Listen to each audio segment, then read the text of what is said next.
I'm just here for the entertainment. Are you here for that? See, now you're live. Don't freeze up. I ain't gonna freeze up. I'm here for the entertainment, baby.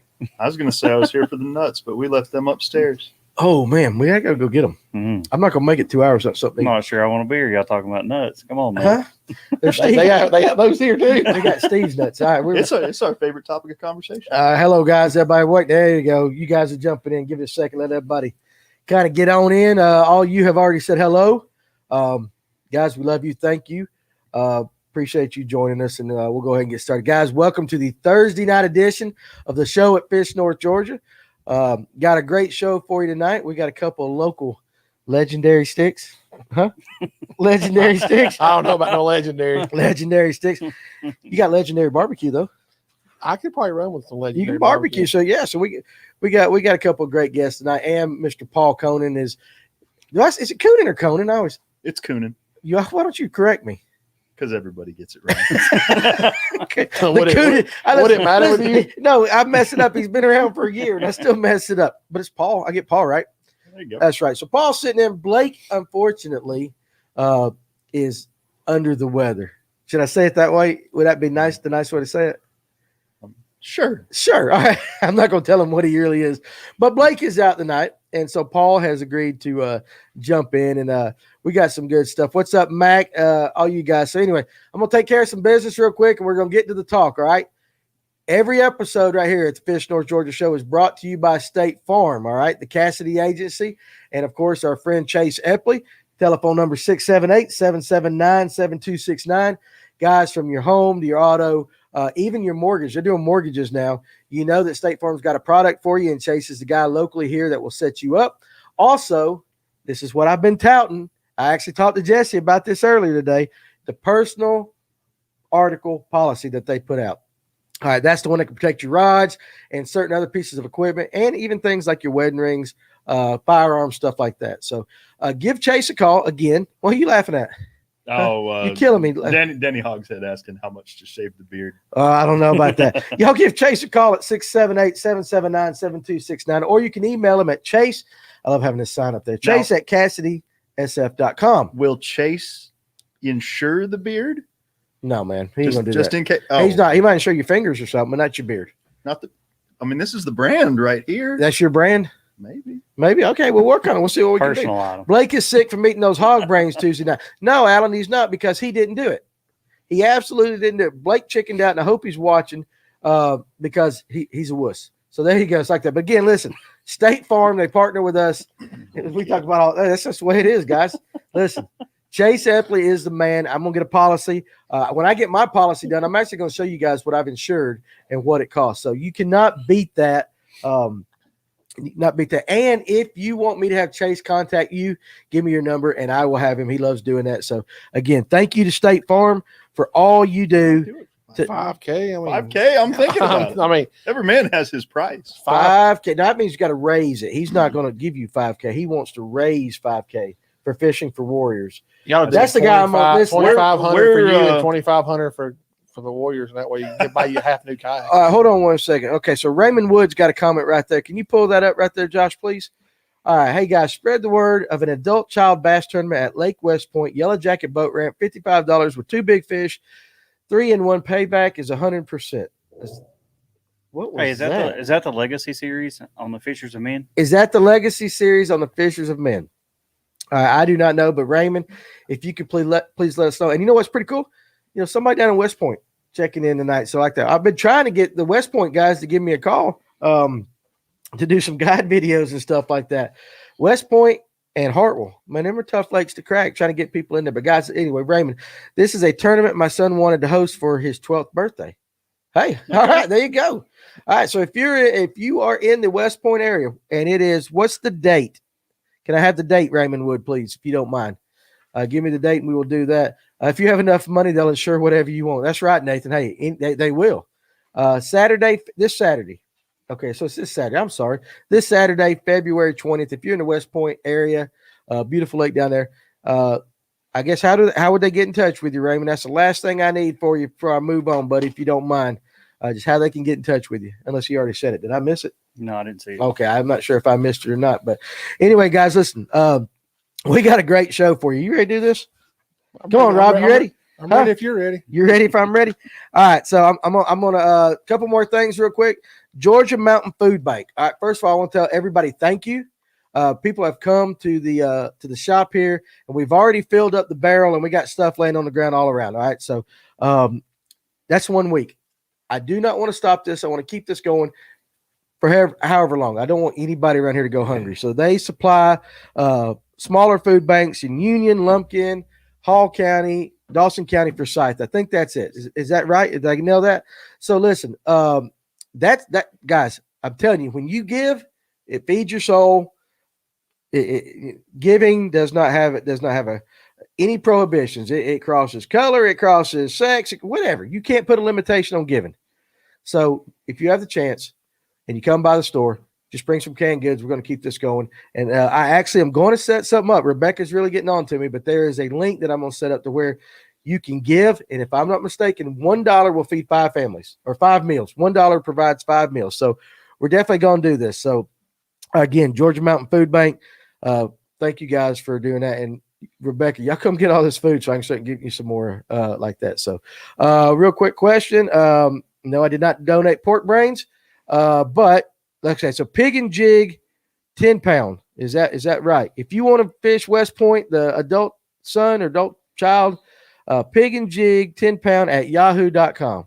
All right, pig and jig, 10 pound at yahoo.com. Raymond Wood, we appreciate you watching tonight and throwing that out there. Ron Swinford, let's see, let's answer that question real quick before I get into my guest. Did you see that MFL has moved their Red Crest event from Texas to Eufaula in Alabama 4 days before the tournament is scheduled to start?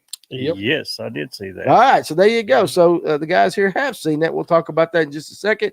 Let me go ahead and introduce. I didn't want to miss that question. Let me go ahead and introduce my star-studded panel tonight.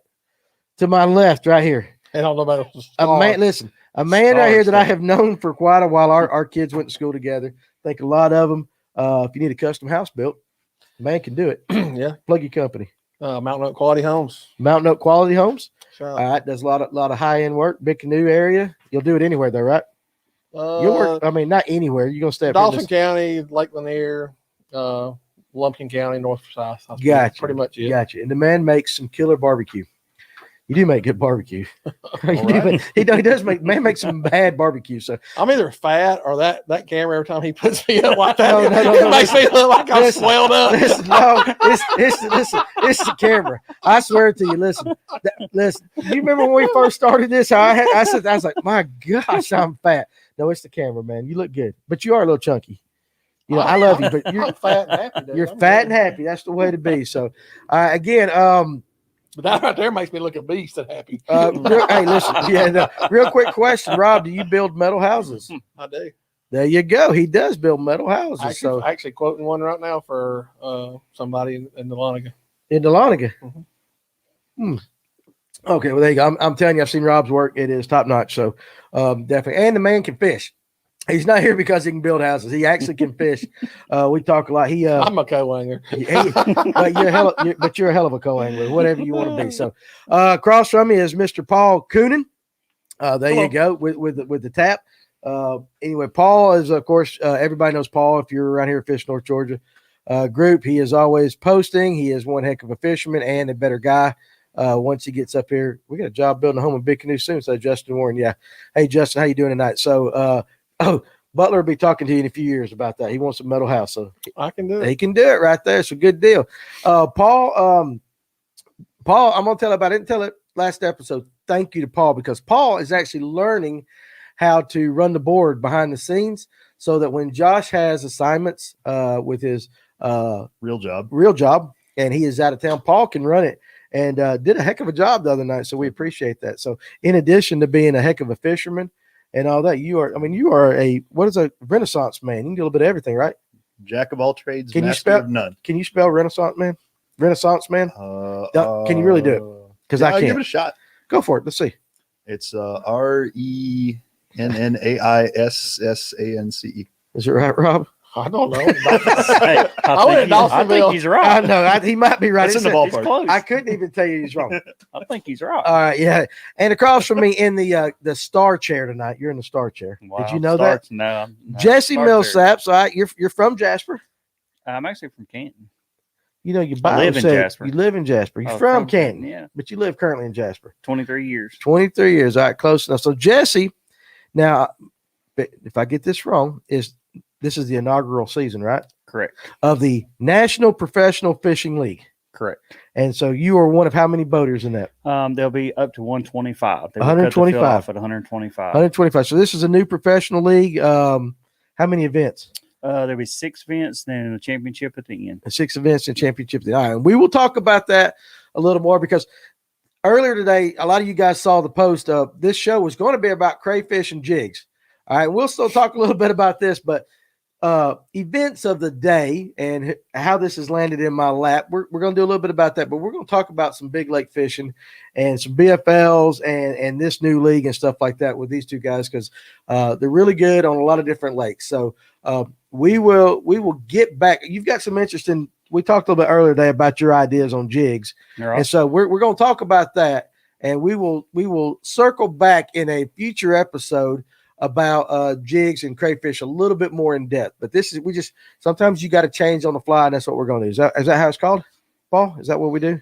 Yeah. There you go. Hey, you better than Blake. We're flexible. We're flexible. Listen, flexible. Nobody wants me running the cameras. All right, so Charles Sheldon, let's get a couple of these comments in there. Kayak tournament.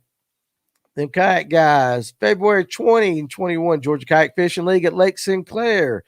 And 2/7/21. I don't know what the Peach State Kayak Anglers at Seminole. So that must be 3/7 since that was last week, a couple weeks ago. So I'm going to say that the Peach State Kayak Anglers are at Lake Seminole on March 7th. Correct me if I'm wrong, Charles, right there. But anyway, we hope you guys have a good turnout. The Electric Elite will be fishing Rocky Mountain PFA this Saturday. It will be the second stop on the event. And we look forward to it's going to be good weather. 227. Okay. Oh, second 20. Did I just read that wrong? So 227. There you go. All right. 227. They'll be at Lake Seminole. The Electric Elite will be at Rocky Mountain this Saturday. It's going to be good weather as far as sunny and all that, but we're not going to have any wind or whatsoever. So it's actually going to be a tough day. Rocky Mountain normally is you'll have some breeze up there. You think we'll have some breeze? It says 5 to 10 mile an hour here. Well, yeah, but I mean that's still that lake just is jam up when the weather's crap. It took 26 pounds, I think, to win last week. Wouldn't shock me if it was 15. I mean, I don't like 15, to have 6 pounds last week. I understand. Justin Warren, ABA Division 35 tournament. Rocky, did somebody catch 2 fish? Yeah, that's right. Seriously, no doubt. ABA Division 35 tournament on the 27th. I need to know what lake that is there, Justin. And you better bundle up. Yes, absolutely. LeBron, it's supposed to be like 20 degrees Saturday morning. Now, listen, we're not going to blast off in big power boats, so we don't need the helmets and all that stuff. But cold is cold, all right? You ever been to electric-only blast-off, Rob? I don't know, but 6 or 8 mile an hour. You ever fish with your line freezing? Your eyes freezing? Now, that I have. That I have done. I have done. You're going to be doing that. And that's what's going to happen. On Nolly. All right, so ABA 35 will be on Nottally. What, is that the proper way to say it? Nottally? No. 7 pounds at Elite, give or take. Hey, listen, Mac, that's a pretty good guess. And I might tomorrow put out there like Scott Barnes does. We'll see big fish, and maybe I might give something away if people guess. We'll put on the page what the Elites will what it will take to win. But my guess right now is anything in 15 to 18. I think it's going to be tough on that. But while I got you about the Electric Elites, I want to talk about 2 raffles that are going on. One is for the Electric Elites. Okay, we're doing it here, and we're doing it at the weigh-in.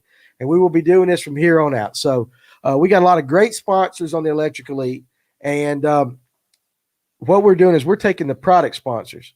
Georgia Blade, Chattahoochee Jig, Sugar Hill Bait, 706 Fishing Lures, Bait Sanity, Softy Lures, True Grit Tackle. I may have missed if I missed one, Josh, let me remind me. What's up, Christopher Gayton?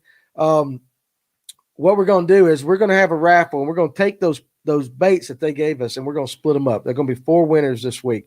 The raffle is 2 winners is going to get the new Bait Sanity Gen 2 glide baits that should be in tomorrow. They're coming from California. Those, if you watch the Jeremiah episode here, Jeremiah Giles was on when we talked swim baits.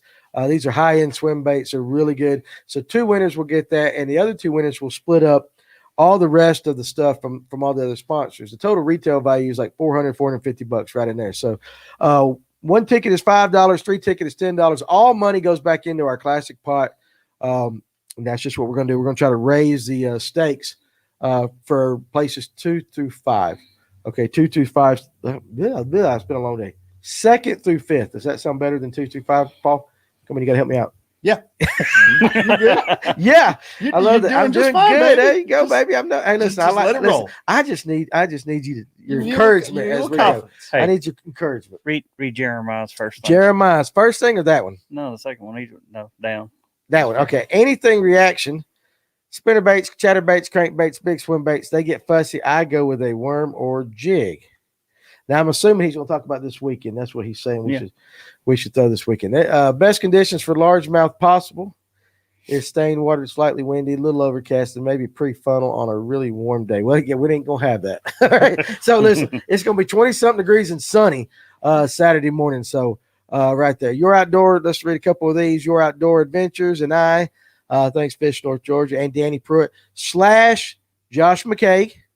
Josh McKay, gotta get Josh McKay in there for the donated rod. You helped us meet our rod goal. Listen, Josh and I really like helping people. I say this a lot of times. You guys see my face. Josh is back there. Josh is more important to this operation than I am. All right, he is the brains behind it all, and he is the one that is the inspiration. You know, he gets inspired. He's the beauty too, huh? He's the beauty too. He is better looking than me. I don't know why he won't come on camera, but anyway. Josh is the one that's got all the ideas and ways to go. I just talk about it. So I always want to make sure you guys understand this is a 2-man show here at Fish North. What's your water temperature going to be up there? Water temperature up there? Yeah. I'd imagine in the upper 40s. I would imagine upper 40s, but I got a report that said, hey, listen, if it hits 50, they're going shallow. I don't know. So we'll see, though. Even if the water temperature is still below 50, would you still rather they'd be shallow? I guess. Listen, a lot of people say they're going to be shallow. I don't know. It was 45 on near Saturday, and there's more largemouth caught than spots. I think so too. I saw some big. I had some 44-degree water. Yeah, it was cold. It was cold water. So I would, it just depends. Josh is the brain and Danny is the pinky. I guess so. You're absolutely right. So anyway, that's exactly. I understood that reference. There you go. Danny eats pork brains. I do. If you want a ticket for that, you can come by the shop. We'll set you up with that, or you can go to the actual weigh-in itself. Watch the weigh-in. You can buy a ticket. We have the raffle right afterwards. So definitely, we want you to join us for that. So again, Electric Elite raffle, 1 for 5, 3 for 10. So you're gonna have a Facebook Live weigh-in? Well, we would, but Rocky Mountain, there's no service at Rocky Mountain, so we definitely would love to have it. It is going to be recorded for the for camera purposes for the show that we're trying to get. So it definitely for posterity. If we could do it live, we definitely would. So fishing with the local Lanier hooker. Well, hello to you, sir. That's a new name. I haven't recognized that. Red crankbait diving 10 feet if the water is stained for this weekend. Killer combo. I know that's been pretty good on Lanier, some of the other lakes. If you can find some stained water, you throw like I had it tied on, wouldn't throw it. Well, you can't catch it if you don't throw it. It is good right now. This time of year, red's good. Phone should work. Well, my phone don't work. I don't know if it's just because I don't want my wife to know where I'm at or not. But my phone has never worked at Rocky Mountain. Bless you, Amanda. I'm just kidding. Does Amanda watch it? She does every once in a while. So again, that's I apologize. So anyway, all right, so we got one more raffle before we get into all the good stuff. Josh be looking for a new partner. That's right. Fishing for Warriors. Okay, guys, you saw it a couple episodes ago. I'm involved with those now. Fish North Georgia is going to partner with them and do stuff. But there's some other guys involved, like Justin Spees, who is he is getting this tournament together. And good grief, I should have wrote it down, but it's been one of those days. But you can find it out on Facebook. But anyway, we're doing a raffle for that tournament. And if I'm not mistaken, he's got up to $3,000 worth of stuff.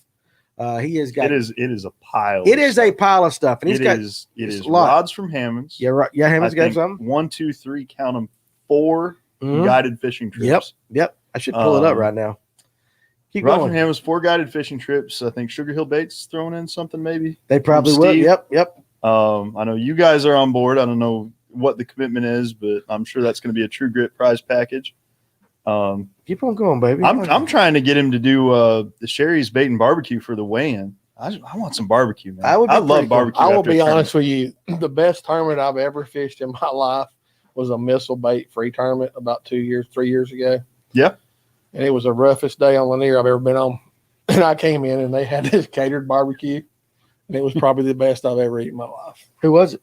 I have no idea. But it's just the fact that it was good barbecue. No, it was one of those guys. The guy brought his trailer up, had a big pulling. I mean, it was the real. It was a real deal. There is something about barbecue at the end of a tournament. There is. So it's something about food in period. Well, I mean, food period, but it's barbecue especially. Just I haven't had to say this tonight, but let me go ahead and get out of the way. Facebook user who said Fish North Georgia and Justin Speece are some great people. Number one, we appreciate that.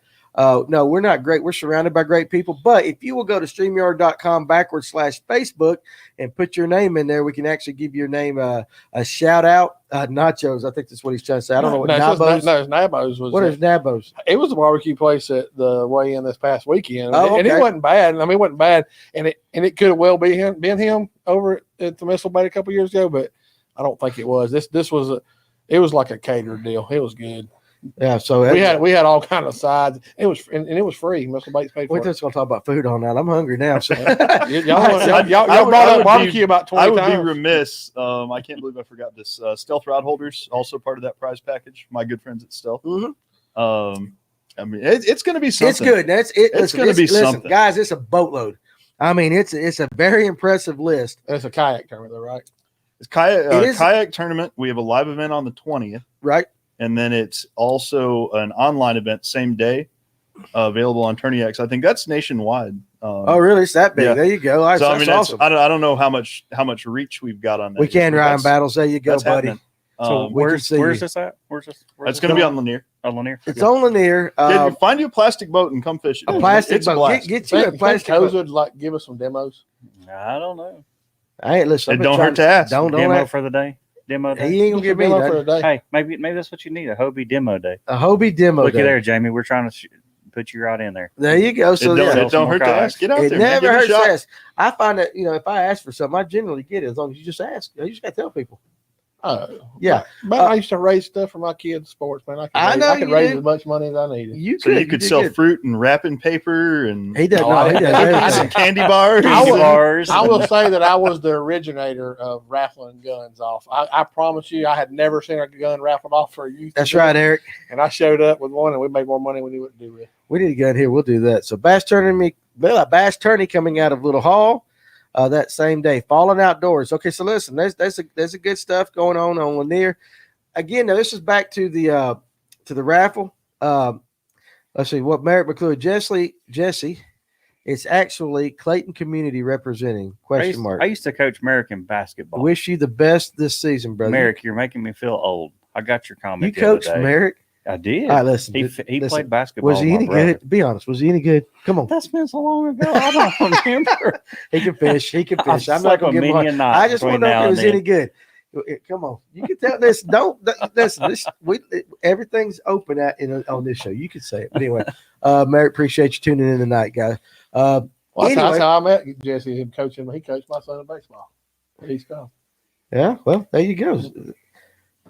That's what got me out of fishing. At 11 years old. At 11 years old. So that was 10 years ago. That's right. Gun raffles do bring in the money. But anyway, let's go. We're going to circle back to this raffle for the Fishing for Warriors. It's $1 per ticket for this. I don't know what the breakdown is, if it's winner take all or whatever, but all the money is going to Fishing for Warriors. Now, guys, remember, $20,000 is the goal.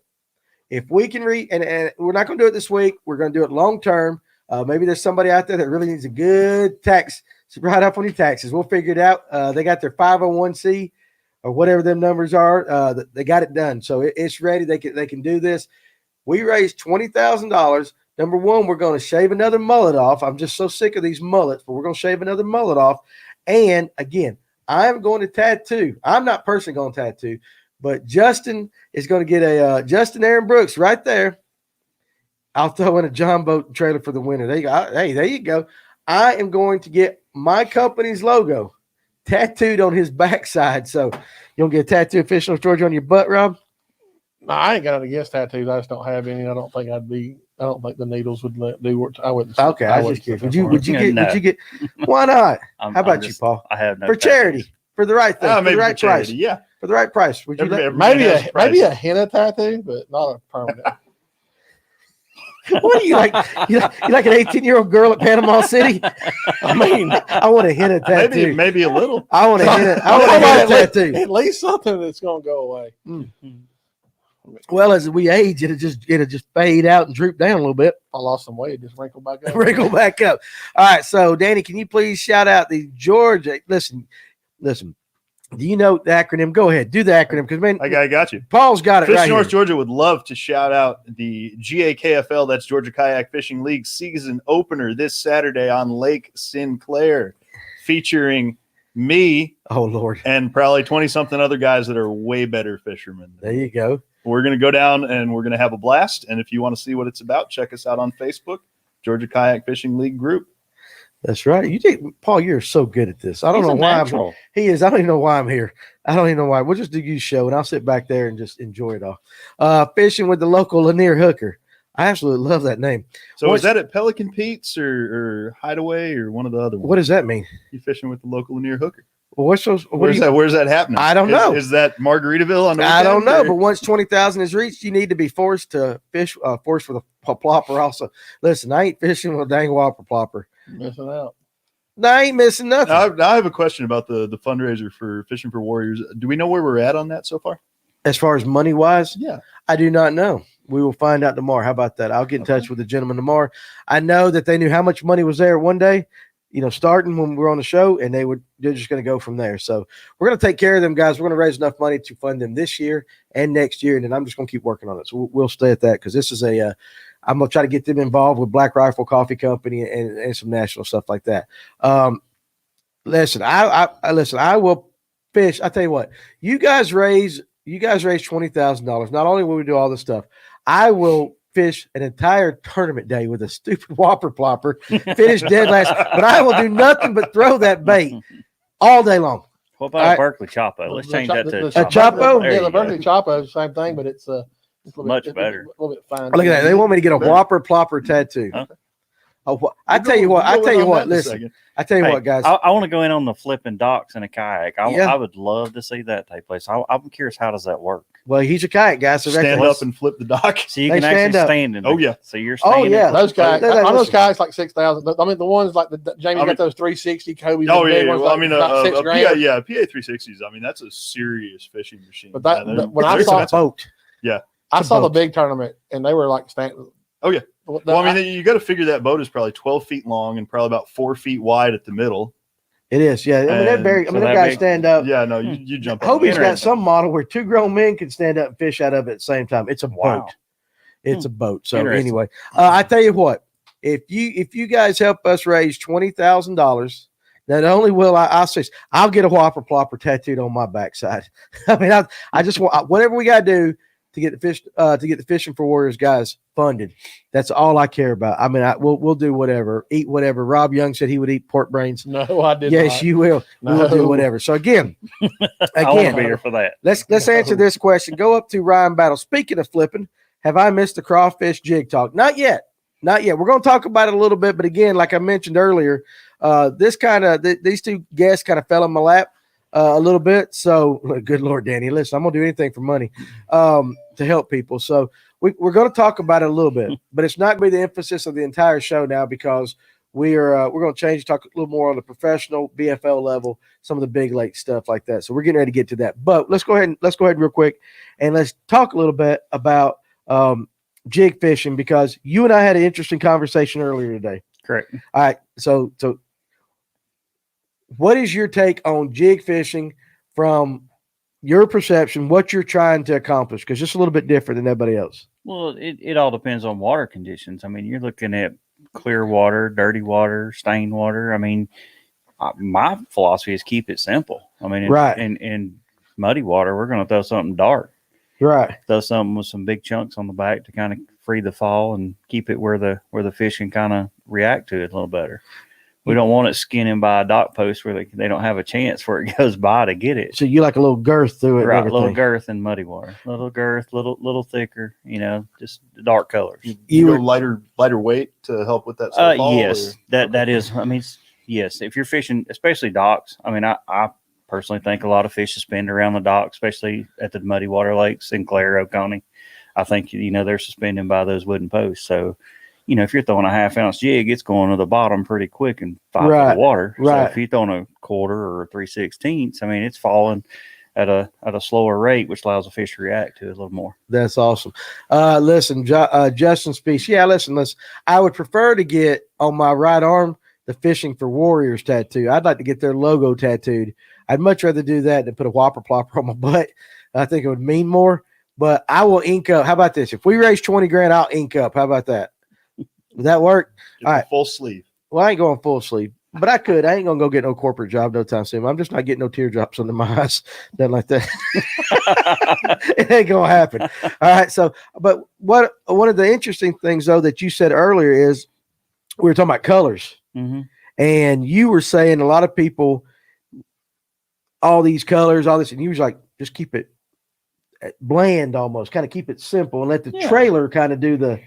What's your I think you got a couple of colors, green pumpkin and clear water. I mean, it's still going to do the same thing. I don't get caught up much in colors. It might have a couple strands or something in it, but not enough to make a difference. I mean, my jig's not going to have 4 different colors in it. Right. Okay. I feel like, in clear water, if you stay with your green pumpkins, your brown, your browns and, that mix, and then dark water, stay with your black and blues and, your browns and blacks and stuff like that. I think it's, you cover all your bases. So, everybody talks, and what I was going to do was this. I was going to talk about how a crawfish changes throughout the year. But the reality is you're saying, hey, you're just going to stick with these couple basic colors. That's just pretty much going to match it all year long, no matter what. Yeah, to a certain pretty extent. much. I mean, are we overthinking it? Is what I'm asking. Yeah, I think so. But I also think, and you have a time for your whites and your other colors. I mean, a swim jig in the grass. A swim jig. And that's totally different. I mean, you're talking, grass fishing and stuff like that. So, and you can actually do that with green. I mean, black and blue. I've seen guys throw it in black and blue in a little dirtier water because it shows up a little better. But, I think if you got those 3 colors, you can pretty much cover whatever you need to cover. Okay. So what about you, Rob? I don't throw a jig as much as I need to, but when I do, I mean, I've watched all the videos of the pros and they say the same thing. I mean, Jordan Lee the other day I was watching a video, I think it was on Bass U, and he said the exact same thing. He said he had 3 colors and he uses a trailer. He uses a trailer to mix the colors that he needs to go. But he was the black and blue, the green pumpkin, the brown, and then he uses trailers to accommodate whatever else he needs. I think Gerald Swindle has a video saying the same thing. I mean, I'm not no pro throwing a jig. I'll be the first one to tell you. That's all right. What about this question here? Both of you can answer that. We'll go with Jesse first. Do you go with a chunk or beaver creature bait for bulk on a jig?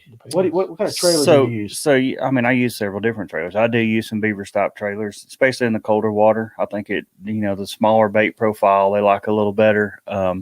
The bigger chunks come in more in the dirty water. They come in, more if you're trying to keep it buoyant, especially on a swim jig. I mean, I want a big chunk on the back there, especially if the fish are kind of reacting for it near the surface. I like to keep my jig up. So, if it's got a big, say we use a Berkeley Max Scent, the power crawl, the crawls. Right. I mean, we can use those and keep them up a lot better. And then sometimes I fish those deep on a football jig too, because it displaces more water, especially around the rocks and stuff.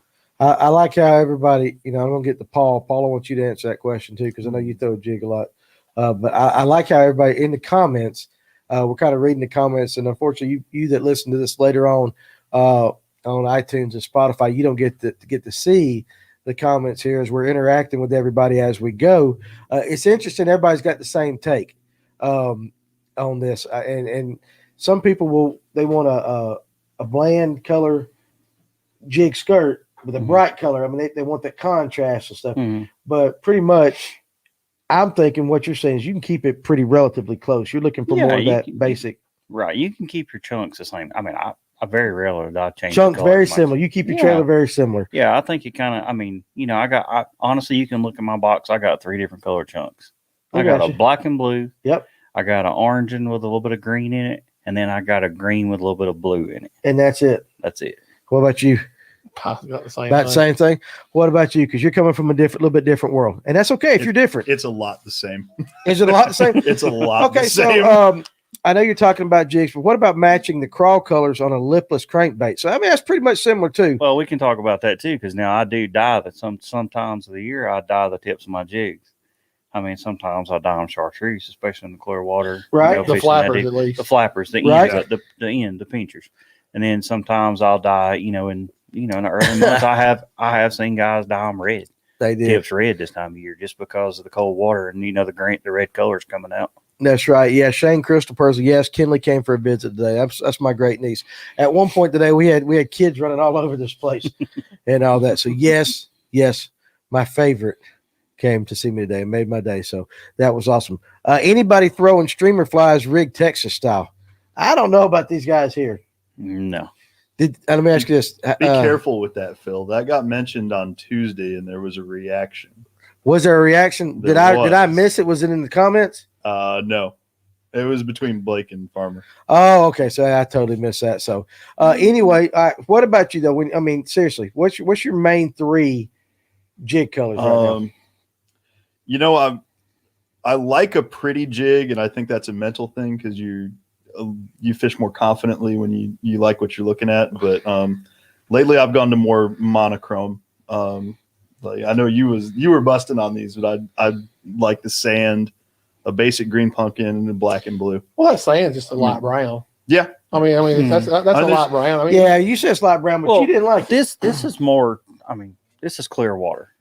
That's a clear water. Clear sand. water. I mean, we're looking clear water. Lanier is home for me. Like that's So would that work? looks like home. But you take that to Sinclair, that ain't gonna work. That ain't gonna Unless work. you So, go to right, them. okay. I have seen Sinclair clear. Let me rephrase it. I shouldn't say that. All right, all right. So how about this? We got a question. We're living. Let's see. I know Ron answered. Benji Winkler. Yeah, silicone or living rubber right now? I use a mixture of both. I if you can find a living rubber is great. It is. Well, we got it. But I tell you what, a lot of people say they want the living rubber because they want that expansion. Correct. But Josh has got. We put it out. I guess you can see it on TikTok. But if nothing else, we got that tank right over there, and we were showing some guys the other day with silicone skirts. And when that thing hits, silicone skirt flared out too. Yeah. I mean, at that point, you whatever's flaring out, you got that chunk right there. Now, do you like the chunk in more of a crawl style? I mean, you like that? If so, what brand do you like? I throw Berkeley. You throw Berkeley, of course, yeah. Accent the power crawl. Maxent power crawl. The jigger crawl, the jigger crawl. the Jigger power crawl. Same thing with you. I mean, and I will throw a Strike King. I'm not gonna lie. I'll throw a rage crawl too. I love a rage crawl. We throw a rage crawl. And then you can throw, the rage minutes we throw on our swim jigs. Yeah. The colder months like now, I mean, we'll switch up to maybe like a twin tail grove. Especially this time in the colder months. Any of you fellas throw spinnerbaits in crawl colors to find feeding fish faster in laydowns up shallow instead of jigs. So you're fishing shallow with a spinnerbait in the crawl colors instead of throwing a jig in there.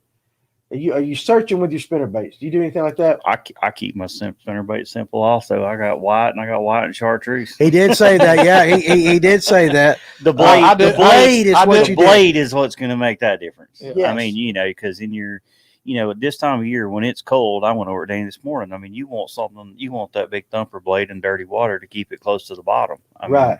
Slow rolling to Colorado. Yeah. Yes, and then as the water warms up, of course, you're going to speed your spinnerbait up, which is going to make it go, which will get your reaction bite a little more.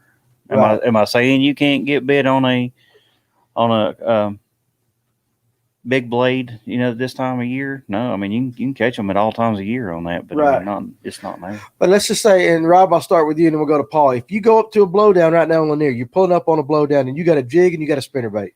Which one are you going to pitch in there first? Throw my spinnerbait. You're going to throw the spinnerbait first. You're going to try to get the reaction back. Yes. What about you, Paul? I mean, right now I would go with the jig. Just because that's your confidence thing. That's just because that's my confidence. Gotcha. Once the water starts to warm up more, you'll throw the spinnerbait. Yeah. What about you? Probably spinnerbait. Probably spinnerbait. Yeah, I just think a spinnerbait. I mean, a jig catches big fish, but this time of year, if you get bit on a spinnerbait, it's a big one. That's the thing. Right, but the spinnerbait that you're going to throw in is going to have a Colorado. Yes. And what was that? And what you told me about changing that? I switch mine up. Now, if it's dirty water, I will throw the orange blade up top, like I showed you. But if the water's just a little bit stained, I'll throw the Colorado, the gold Colorado, but I'll put a silver up on top. A little nickel. Okay. Little nickel, silver up on little top. Change, just a little subtle change though. But you got to have that big thumper. Right. You got to have that big thumper. So in the dirty water, I'm not saying. I mean, it may work. I just don't throw that much. If I'm fishing clear water, most of the time this time of year, I'm like Paul. I'm gonna throw a spinnerbait or a jig first in the tree. You're gonna throw a jig right there. So Yeah, where I'm we just going? now starting the dirty water stuff. I am too. And you know Stephen Bardet? You know him? I've know of him. Know Do I of know him? him personally? No. He told me on our tournament to go up in the dirty water and throw at Lanier in our tournament in January, the elite tournament. Throw a flat side Fritz. Absolutely. And dadgummit, you know what? Josh and I overthought it and didn't do it. You So know the what's guy bad? that I got won the beat. tournament I got was beat up on that last weekend. there. Did you get beat on that last weekend? Listen, but it was stained water. Stained water. I had 2 different ones tied on the front of my deck, never picked it up. Did you really? I do that all the time. I even told my co-angler, I said, you got your crankbait on? Throw it right out there. Yeah. I just wouldn't pick it up. I Being understand. hard-headed. If he'd caught one, what would you have done? Would you have picked it up? Oh, I'm sure it would have triggered. It I would've- was kind of yeah. using him as my gimmo, I guess. Oh, okay. So what would be? So we got a couple guys that are going to fish Clark's Hill. You got any experience on Clark's Hill? Either one of Yeah, you? I've been in there a lot. Okay. So what would be your go-to baits for Clark's Hill right now? Jig and a fish head. What I've heard, I haven't been there in the last couple of years, but what I've heard, spots have about took that lake over. Used to, that was really? a phenomenal largemouth lake. I was reading something today because Clark Hill's a big tournament this weekend for the Skeeter Trail starts this Yes. weekend down there, and I was reading some stuff. And they were saying the water temperature's right at 50, and they said they're stacked up. Are they really? Okay. Yeah, That's just it why could I be a would have crank. read. I haven't been. Could there. be a crankbait bite. It could be a crankbait bite too in the back of it, in the creeks for sure. All right. You know, it just depends. You're gonna have. I mean, the water. Who can find the warmest water is going to be the key. Right. Where would you head after this warm front? So I'm assuming I don't know. Warm front is going to. I'm assuming he's talking about the one that's coming up. I've been cold. So When's anyway, that coming? I need to know. I heard somebody told me it's going to be in the 60s next week. Early next week. I was In the I was in one of 60s. my houses today doing a walkthrough, and it was brutal in there. Tommy and Austin left there with us, so we were all froze to death. It was cold. Yeah, but it's going to be. It's supposed to be cold this weekend, and then all of a sudden, boom! It's going to be in the 60s next week. People will be planting It's gonna gardens. rain all next week too. Though. The daffodils No, will I don't be think up. so. They'll One be day. popping up. They'll be popping up. But anyway, let's just say this warm front is coming up. Regardless of the lake you're on, where would you head after this warm front? And I'm just going to assume he might be asking for lakes, but I'm just going to say, let's just say you're on Lanier. Let's say you're on Lanier. Sunny Rock. Sunny Rock? When the sun's up, I'm going to the rocks. What you throwing on the rocks? I'm going to throw a shaky head. Shaky head. Yeah, you like shaky heads. Oh, I can catch. I them know on you shaky. like man can catch them. What about you? I mean, if I'm going to rock like that, I'm going to lead with a rock crawler, or a red crankbait. You're going to do that? You're going to throw the rock If crawler? I get a couple, then. But is that then I where you might would come head? back with the But is shaky that where you would head? Yeah. I mean, you're looking for somewhere that's gonna get temp quick and hold temp long, and that's God, you rock. guys sound so smart compared to me. How about you, Pro? Not the back of the creeks. You're I'd go going to to the the creeks. creeks? Yeah, because I mean, there's obviously more fish in the creeks right now. That's where all the bait's at. Because when it gets cold, that's where the bait goes. Bait It goes- goes to the creeks. I was So- saying if the water was starting warmed up. I mean, at 40 at Lanier, if you talk about Lanier right now, at Right. 44 degrees. I mean, I didn't see. Of course, we were fishing in the rain at 38 degrees, and I'm going on my Garmin, and my Garmin reads dead on water temperature, Right? and it doesn't. My Lowrances are a little bit hot. They read a little bit hotter. But my Garmin is outside on the tower motor, and it was. I saw 44.6 and 45.3 all day long. And I knew I was doomed. I mean, I knew I knew I was doomed. And I mean, I went to the 42 foot of water, and and I even had read and had heard that the fish were in the back of the largemouth were biting in the back of the creek in the mud, and I let the mud scare me. I mean, I had the stuff on to go fish it. And I know, and it's and intimidating. even- the mud is intimidating to me sometimes. I'm not a pro. I got It's like crap mud. proved wrong. Well, look in at it this way. Eufaula. Look at it this way. If you're a fish in muddy water, they got to get by something. Right, Think about that. right. So if it's in muddy water, a lot of times they don't just suspend. They will suspend, but most of the time they're going to get by a stump, a rock, a dock. They're going to be by. They're going to be structure related. Structure in related. Staying in muddy water. Yes. There you go. You That's don't like to sit out there on nothing. That's true. That's true. Where was Jacob's question right there? Pull Jacob's question back up. And I want Rob, you do this for the BFL and stuff that you fish, and Paul for your tournaments coming up, and we'll go. We'll start with Jesse. What lake are you looking forward to the most on the professional schedule? That's interesting. I mean, I've been to Eufaula a lot. So What is the schedule? You said 6 so tournaments, right? we go Classic. 6 tournaments. We go to Eufaula, then we go to Wright Patman, which is in Texarkana, Texas. Then we go to the Harris Chain down in Florida, Right. which is going to be hot in May. Oh yeah, it will be. Then we go to Pickwick in June or July. Then we go to Lake Winnebago, which is in Minnesota. That's kind of the one I'm looking forward to That's because a smallmouth. it's got tournament, right? smallmouth and largemouth. So, In Minnesota. yeah, it's a big lake. It's a big lake. Got some rivers feed it. So I'm kind of looking forward to that one because I've never been there. I've 'Cause never it's been up different. north fishing, so it's different. That's awesome. I've like been that. to Pickwick. I've Yeah. been to Eufaula. St. Been to Lawrence Florida River stuff, lakes, stuff like that. I'm looking forward to catching some smallmouth up north. That is awesome. How about you? Just on our schedule this year. Yeah. What lake are you looking forward to? And we've gone the past 2 years. We're going to Chattooga this year, except in April. The past couple of years, it's been bed fishing on that. yeah. The past couple of years, it's been super early. Listen, didn't When you you say going? he's the bed master? When you going? This is the bed master, Say right? that again. Sorry, I was reading. It's There's a lot of good bad fishermen, but I'll put him up against them all. I've been out. I've been in the back of the 427. boat. We'll get you a kayak, man. There you Or go. Chattooga. That's No, right. no, I can- Lanier? no, that's Chattooga. Chattooga. Oh, Chattooga. No, Oh, Lanier's, we're doing Lanier in March. I need a kayak. So Hey, he's come on, looking forward. come on, man. So we got Lake what? Say that again. Winnebago. Winnebago, Lake Yeah. Winnebago, So Chattooga. I'm looking forward to Chattooga just because the past couple of years, last year it was February, and the year after that was like the beginning of March. Brock, and you need to be on the show. I just feel like we've never Oh, got he a good will. piece. Brock, should Come have on, been up there Brock. with I'll us. This see is you like on an there. Ace Hardware with all the hammers. Listen to that. I know. I'm surrounded by greatness, even in the kayak world. I mean, I am the one that's just waiting everything down. How Brock about you? needs to get in the truck and just drive on that. He He's not- should. he's What not is he? 10 minutes? 10 minutes on the away. road. How about you? What lake you looking forward to fishing? The BFL, the Eufaula tournament. The Eufaula tournament? It's in May, and it's just gonna take 24, 25. They might even take 30 pounds to win that tournament. There you go. If you've never experienced Eufaula in late May, early June, right, plan a trip to go to Eufaula. is it that good? That grass You can fishing, fish. dude, it's You can something catch crazy. a fish on anything you want to throw. Oh, It's that good. even a whopper popper. Yeah, whopper, plopper, buzzbait, frog. We went swim playing jig. around. Especially You a can whopper. fish Ever shallow. a whopper flopper? We went playing around. This is no joke. We went playing around. We knew what we was gonna do, on Friday we said we're not gonna fish any of that stuff. We know what we're gonna do on Saturday. So we went fishing up the river and we went to some creeks and we were throwing buzz bait, dude. I mean, it's the same thing. I mean, If you're catching It's 2.5, 3 pounders there, you're not getting a check. I'll tell you that.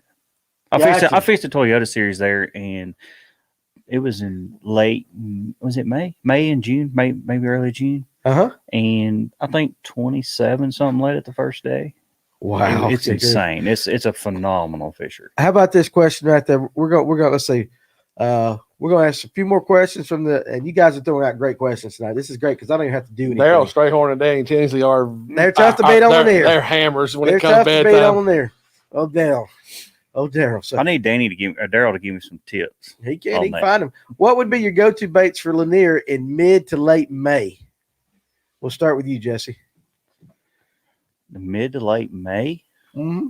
We're gonna I'll be be fishing. throwing top We're water. gonna be throwing top water. We're gonna be throwing Top water and a Seville. Top water offshore? A Seville. Yeah, and Wow. not necessarily offshore. I mean the Just anywhere. blow throughs. Anything. Shad's gonna be spawning. So, Yeah, so it's I gonna mean, be you're gonna be right there fishing again. blow Get throughs. Rob off the mic. Who is that? Hey, Facebook user, You, you need to go. Listen, you need you to know go who to. that. You know that's It's probably your boy. Ain't That's it? exactly who it is. Listen, if you're Austin, go to StreamYard.com/Facebook and put your name in here. If you're gonna rag the old man, you gotta at least put your name on Just there. go So, to bed, son. Chris Taylor, yes, absolutely. Fishing that BFL up there with those guys in that boat getting in trouble with Brock and Nathan Ragsdale, absolutely. They need That's Brock right. to- Let's go back over that. There was a situation Saturday in the BFL where a boater, I guess he was going, at some point, and his motor come off his boat pretty much. Transom The whole tore- transom broke. Transom tore completely out of Tore it, bro. completely off. He was in a Ranger. It was taking on a little bit of water, but he was able to call Brock Turner and Nathan Ragsdale, and they pulled him over at least to safety or to where he could get the boat out of the water. And by doing that, just basically showed how unselfish they were because that pretty much cost them the tournament. I mean, at that point, there's Yes. no competition time left for them doing that. But again, and Brock, you're on here. Nathan, I talked to the other day. I talked to him by phone the other day, and I might shoot him a text. But Brock, we appreciate what you do. Man, that's cool. Just stopping what you're doing and giving. Brock, them, I'd say both of them lost a good hour and a half, 2 hours. An hour and a half, 2 hours of your tournament just gone. And that's just, listen. You know, there's That no is- amount of money there's no- where somebody's safe. Unwritten code of fishermen. You always stop right there. So That's it. that's absolutely. And guys, listen. You're right. Ain't no amount of money No. if somebody's out there in distress. I tell you what. This honestly, in 3 years, I will not know who won that BFL, but I will know that Brock and Nathan Ragsdale stopped to help a guy that their motor fell off. I will absolutely remember that. So I mean, that's the kind of stuff that you remember. Nobody's gonna remember who won a BFL on the air. Y'all guys might. I won't, but I'll remember that situation. So I remember how bad I did. well, yeah, we all remembered personally how it went on that. All right, guys. So listen, we're about halfway through, and I got an announcement for you.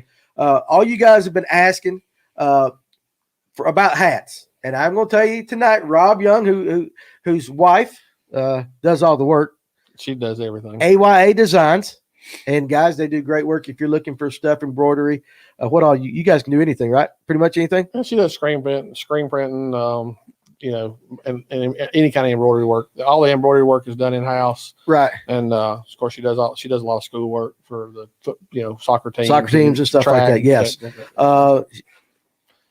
She can Anyway, she can do any kind She of can do anything. If you're interested in our custom Richardsons, it's 112s, right? Yes. 112s. All right. They are back in stock. Now you can go online or you can come in the store. Now we've got the basic gray. Now I'm wearing my FX hat tonight, but it's this color. Is that the right color? It's about close to the gray. Same thing. Charcoal gray. So we got the charcoal grays that everybody loves back in stock. We got some of the black ones back in stock, and we got a new color. It's a heather gray. It's a lighter gray on the front. It's an awesome looking hat. You can get them online right now. We got them as long as they're in stock. You can come by in the store and get them. Great looking hats. AYA Designs. Thank you very much, guys. You've been asking for it, and now they're here. So you better get them while we got them in stock. So definitely want to do that. The price on the hat with my logo, I don't know. I'll get Rob. It all Mac to depends send on. you. I think it depends on how many you buy at a time. I mean, I don't know anything about the pricing. So. Right. So we'll definitely, I can put you in touch with them. We'll do that. So Tiffany and I don't even is it Weta Griggs? All right, we have a tournament Sunday, and we can't fish all day. What should we throw to get an easy limit? Laurel Park. All right, so if you had to go, just get a limit. If I had to get a limit, if I was at Laurel Park, yeah, and I couldn't fish all day, I wouldn't run far for one thing. Not for what I would throw stay. a crankbait all morning. I would throw a crankbait up there. A in flat- crankbait. A flat side or a rock crawler. What about you, Paul? A Fritz side. Fritz side would Fritz work side, great. yeah. DT10, DT6 would work too. Yeah, it's a lot of rock up around Laurel. Okay, so they released a bunch of fish. Nathan Painter. Nathan Painter, I'll be at the store tomorrow. I'll be at the shop from 9 to 5. We will not be here Saturday for anybody who wants to come by. Sorry. Josh and I actually get a chance to fish a tournament this Saturday. We're going to be with the elites up at Rocky Mountain. All right, so anyway, guys. Sunday will be a good day, too. That'll be two good. Sunday nice will. days Sunday in will be a row. little bit warmer. It won't be as cold in the morning. All right, so now, halfway through, it is time for the poetic reading of the night. Now, Blake, of course, is at home in the bed with some kind of situs. I don't know. He's got something. You pick a word, put the word in front. It's a blank, whatever you want. Put situs on the back of it. I know what I would say, but I can't say it on there. So you know what I'm thinking? Do you know what I'm thinking, Rob? I'm not going to get into That's that. right. You're not going to read this now? No, that's Paul's got Are that. you really not going to read this, Paul? Are you going to? Paul has got that. All right. So here, so I'm going to read it tonight. All right. So I'm going to read it. Here's how it works. I'm going to read the lyrics of a song. I'm going to try to read them poetically, not in the beat of the song. You've got to give me the name of the songwriter or singer, name of the singer, and the name of the song. And if you win this, if you're the first one to answer that, I'm going to give you, there's some softy baits up there, softy lures. I'm going to give you that. And we've got some, I wish I had them down. What are the skin things? What do they call, you saw them? Skinnies, where you can dip the older bait. It's, and I've got several different sizes. Yeah. Well, I mean, you take it, you put it over an old hard bait. Okay. I think it's Skins, something like that. Oh, and you okay, dip yeah, it it's down in like boiling water, and it basically like a hydro dip. it's like Yeah. a hydro dip. Okay, I've got That's some of cool. those upstairs. That What kind of was that working like a Seville? yeah, but you don't want that on Chabelle.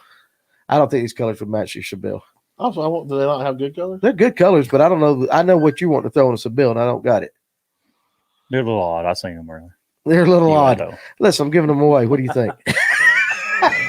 You guys don't take that personally. Don't take that personally. So you start talking about hydro dip, and I'm thinking I'm gonna fix me. No, some it good ain't. Sevilles. Listen, it ain't that. No. All right, guys, if you're ready. Orange. All right, we green. got the names back up in the comments. I don't even know the beat to this song, but I'm gonna read it anyway. All right, you ready?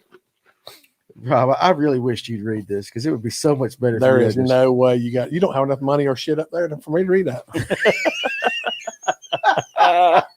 All right, just tell me how you feel. All right, so I'm here we just go. It's telling not Freebird.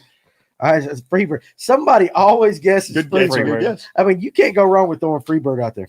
All right, you ready? Here we go. All right, here we go. All right. I stay out too late. Got nothing in my brain. That's what people say. That's what people say.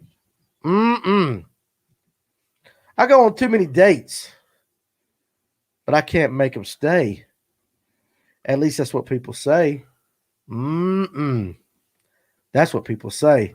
But I keep cruising. All right, there we go. Nathan.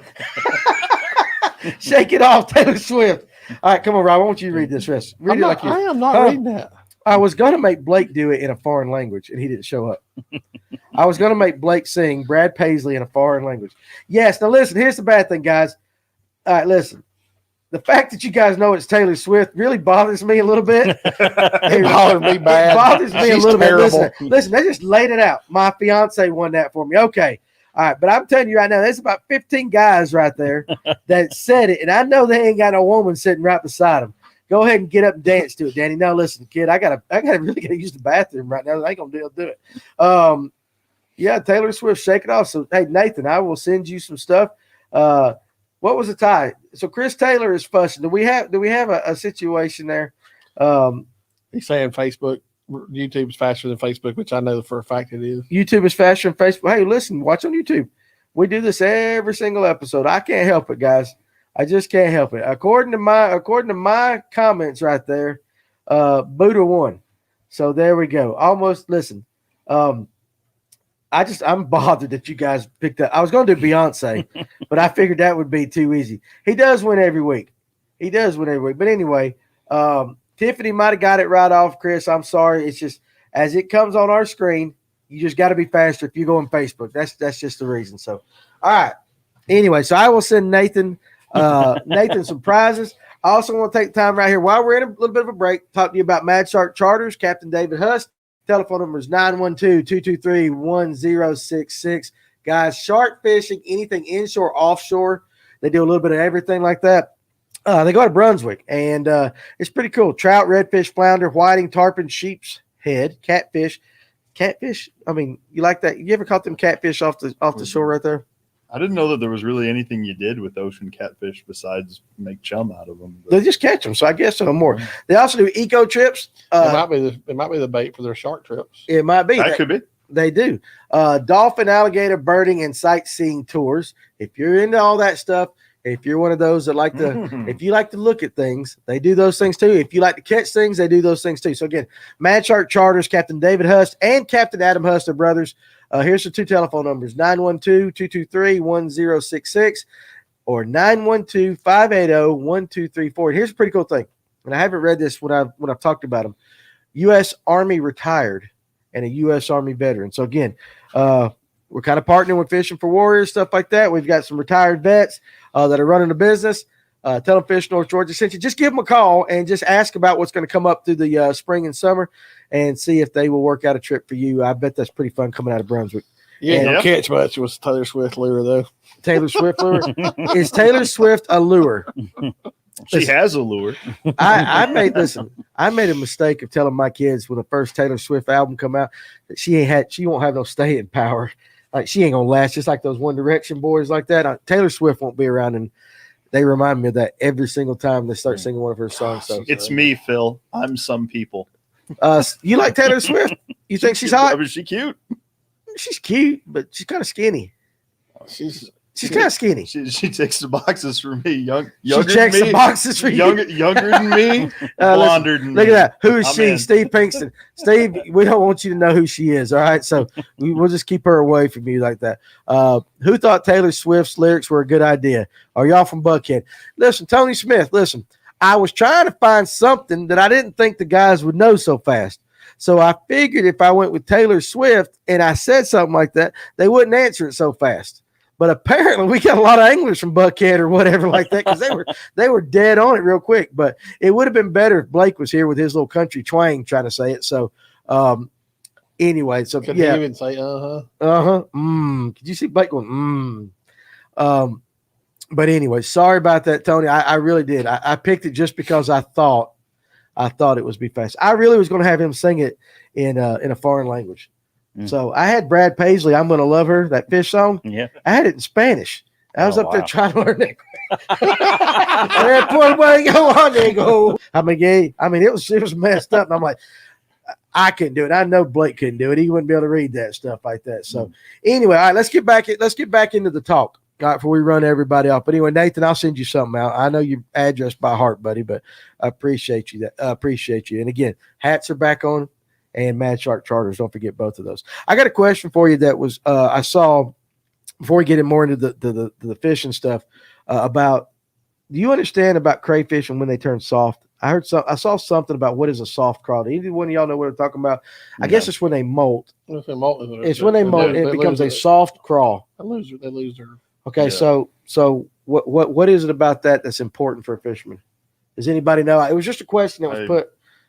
They change color. A little bit. Color changes. Well, they're real sluggish too. I don't think they got a lot of juice when they're molting. Okay. All right. So we still got people talking about Disney and Taylor Swift. You guys, let's get back on the fish. And I'm sorry I picked Taylor Swift. Taylor Swift is officially banned from the Fish North Georgia.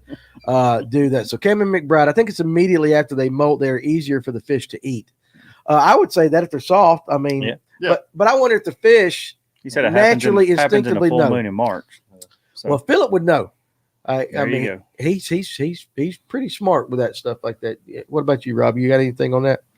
No, I know around the full moon they do come out though. They do come out. Mhm. Now, I've heard this. I want to know if y'all know about this because we were talking earlier about colors. All right. And you were talking about staying bland and all that. We've heard and we've been told that adult crayfish in the wintertime bury in the sand or in the mud. When they come out, they got that orangish color. Right. Now, do you still, even in that time, and that's about 50 out, are you still sticking with those greens and browns instead of a lot of people like that fire crawl color? That's why I'm asking. We talked about that earlier today. You kind of thought you had a little bit different opinion about that fire crawl than a lot of people do. I just think it's still a reaction. I think it's if you're dragging that jig's coming over that limb or around that dock and that fish he's just automatic reaction. Just that bulk. It's there. Just It's a that bait. bulk, that bait. I mean, he's just, it's just imitation of a crawfish and he's going to eat it. Gotcha. What about Easy for him Easy to see. target. easy for him to see? But now, what's the difference in throwing a red crankbait versus a red jig? Still a reaction bite you're trying to get with the crankbait? Well, you heard the guy the other day you had up Crankbait here. is a reaction bite. Yeah, It's I mean, still a reaction bite. Right. Going back I mean, to you're- colors, though, I mean, the guy, I forgot what his name was here for the other night, Tuesday. He said that he ran out, he lost all of his, and maybe it was somebody else on a different program I was listening That's to. all right. That's okay. I'm yeah. sorry. No, I was listening to something else, but it's but, okay. but I he talked expect he talked about it. I mean, it was on something on YouTube, and it was at the BFL this weekend. He was throwing a red crankbait, and he lost all he had. Right. And he started throwing chartreuse, and by the time he lost those, he went straight to the gill, the bluegill colors, shad colors, and was catching them on it. It was that tells you it's a reaction. Bite. Just reaction. bite. Reaction and depth. I think depth. Yeah, depth. Depth of your crankbait. I mean, if your crankbait's running the right depth, that's still a reaction. What is the right depth right now? All in there. Let's go. Colin Glover. Colin Glover's up. Where's Colin? You missed one. From Rob Austin on Young. there. You gotta go back to Austin. Rob Young, what's your personal best spot? 558, Colin. That's right. What is your personal best spot, Jesse? 504. 504. Paul? I'd give myself 5. I've never weighed one. I would say mine. I know mine's in the 4 right there. So Austin Young, Rob Young, how do you fish the timber during the winter? I don't. And why not? Why do you not? That's a Tommy Chumley question. Yeah, that a you Tommy need to Chumley ask question? Tommy Chumley. Or, Huh? yeah. You don't need to ask me that. Do you think north of Laurel Park and Clark's Bridge area would be good to fish right now? This would be this coming up Sunday. Yes, it just got stopped. Yeah. all the BFL guys just turned loose. There you thousands of go. fish That's there. right. Yeah. So Went anywhere. and a lot of those fish we mentioned it earlier were largemouth. Yeah, Yeah. A spots lot and of largemouth. largemouth right there. So, I think there's some big spots getting caught up there now. I think there's a lot of fish staying up there. you think so? Let me ask you. So when do you think now those fish will migrate more as the year goes along, or do you think they stay in that area? No, my personal opinion, I honestly think fish use the river system and the creek channels as highways. Right.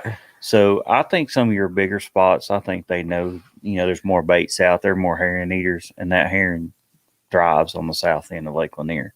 Right. So I think a lot of those fish migrate back to that end. I mean, you think of all the years that for all the big fish that's come off the south end of that lake. If that was the case, they'd all be up north. But this time That's of true, year, and into the spring, a lot of the tournaments get won from 369 Bridge north, and some south, of Right. course. But those guys are usually fishing a little deeper in the back of the creeks.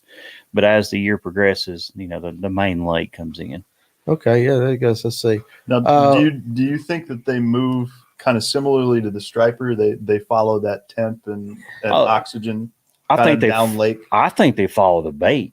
I think you get some of that bait they get in that river channel, and yeah, I do agree. I do think they follow the oxygen and the temp, and and stuff like that. But when those fish get keyed on herring, which is total different than most lakes, that's all they thrive for. Right. They thrive for herring. They're not a threadfin eater. Very seldom you see.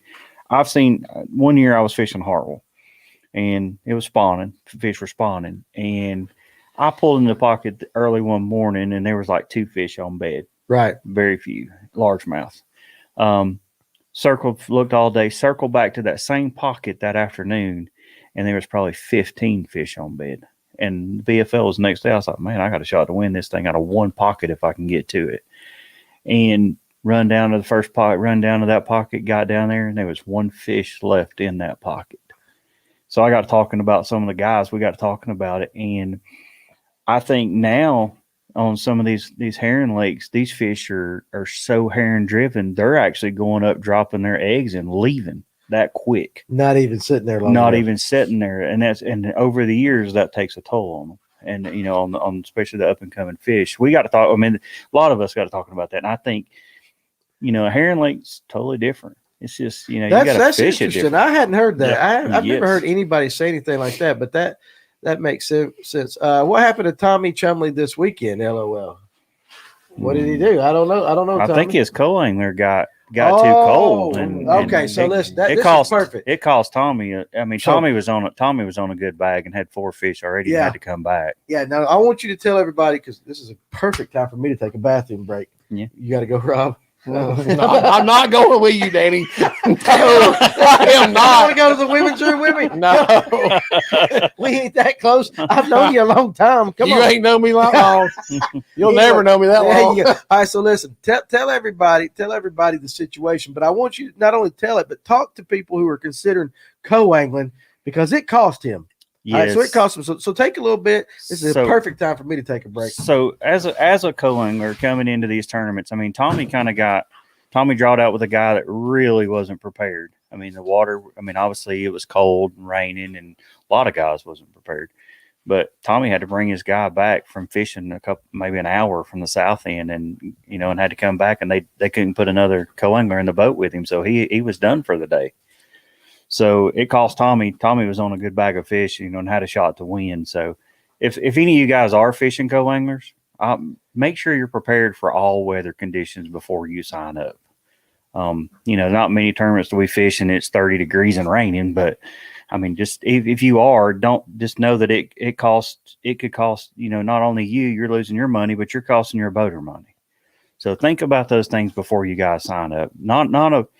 you know, I understand if you're sick, if you get sick out on the water or anything like that, but I mean, I've had it. I've been there. I've got sick. It sucks. But think about your boater too. Don't just drop out because you don't think you can handle it after the first 30 minutes to an hour. I don't think he made it that long. I think he made it on the boat ride. The boat ride killed him going Yeah, down I the mean, lake. you know, but you got to come prepared. You know, as a co-angler, come prepared.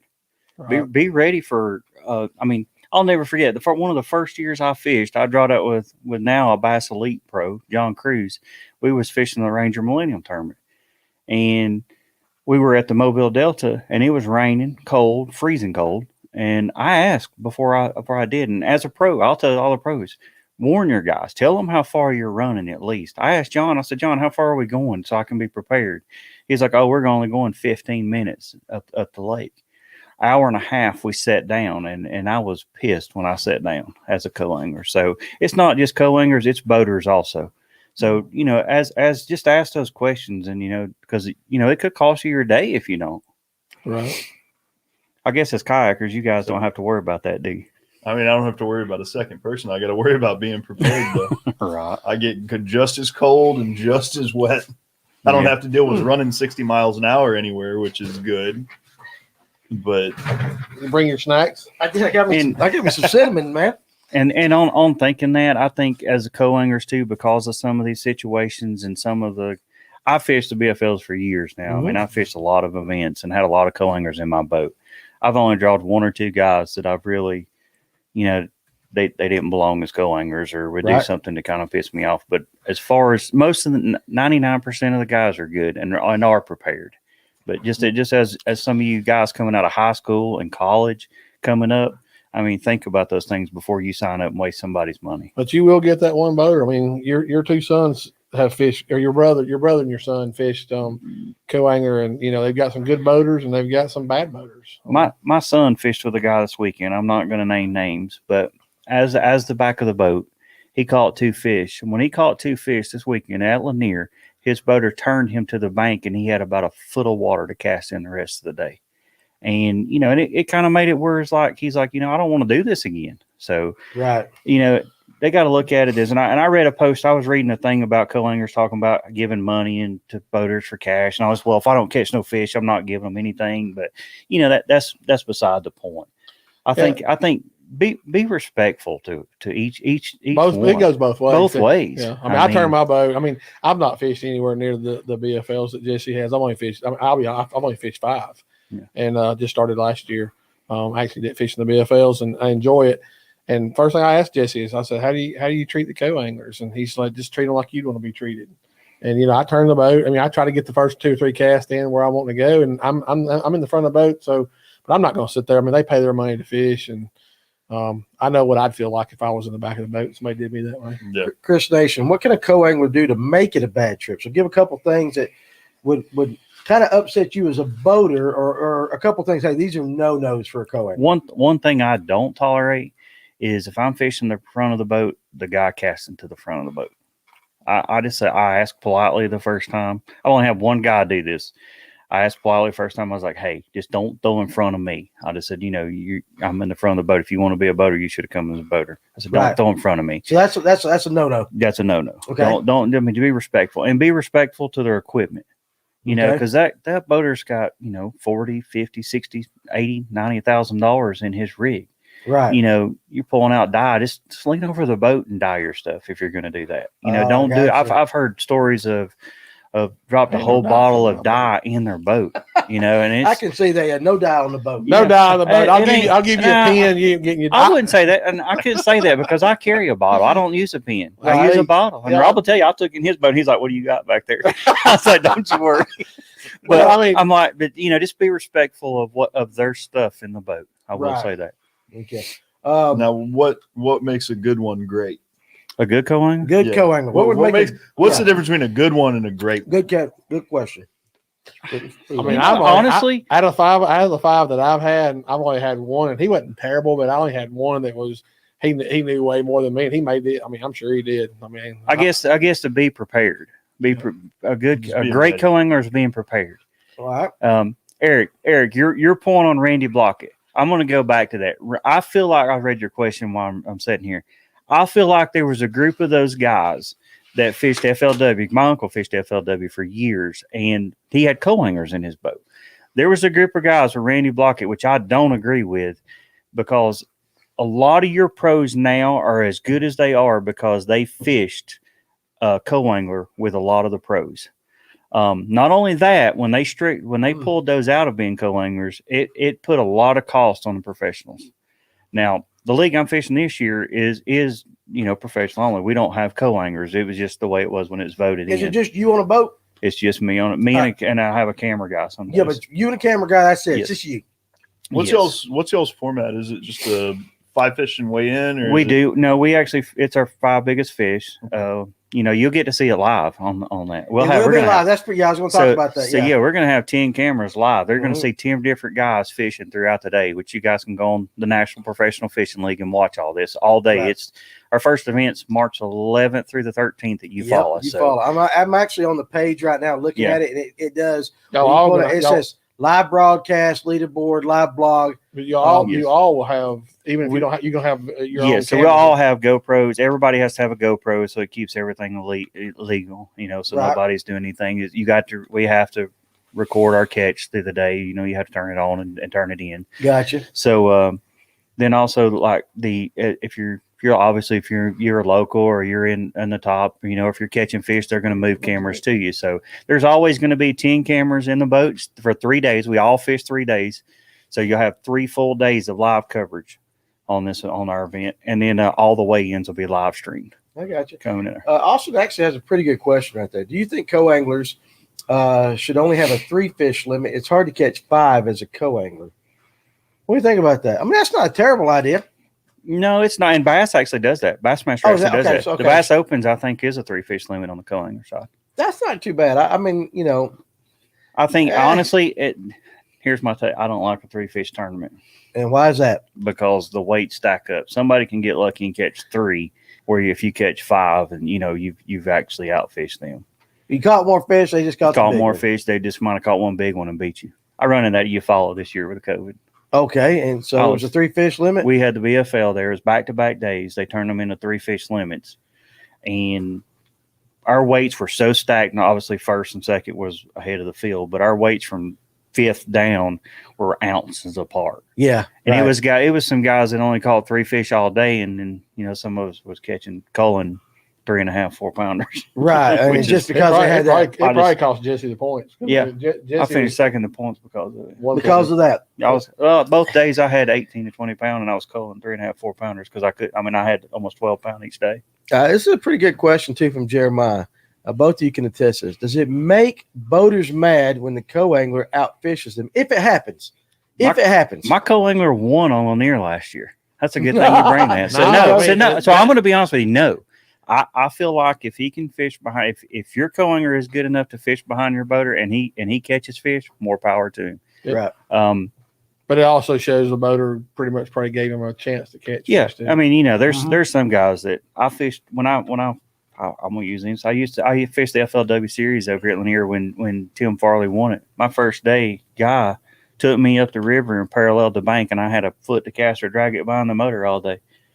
And it I just couldn't do it. I personally don't do that to my guys. I got you. Casey Blanton, love that man right there. 5 3-pounders, beats a 5-pounder and some dinks sometimes. I mean, it does. I mean, especially what you're saying. I get what you're saying. You basically like the 3 fish. It just anybody can get lucky on that. You go 5 fish and it takes a little bit more. Chris, I see your question in there about the 3 fish tournaments in the summertime. I'm going to weigh in on that. If your boat's equipped the right way, you can keep 3 fish alive just like you can 5 fish. If your boat's ready and equipped the way it should be, that shouldn't be an issue. That's just a way of guys saying, "Oh, I just I want to go catch 3." I don't agree with that. I feel like, and I'll tell you guys, I'm not sponsored by them.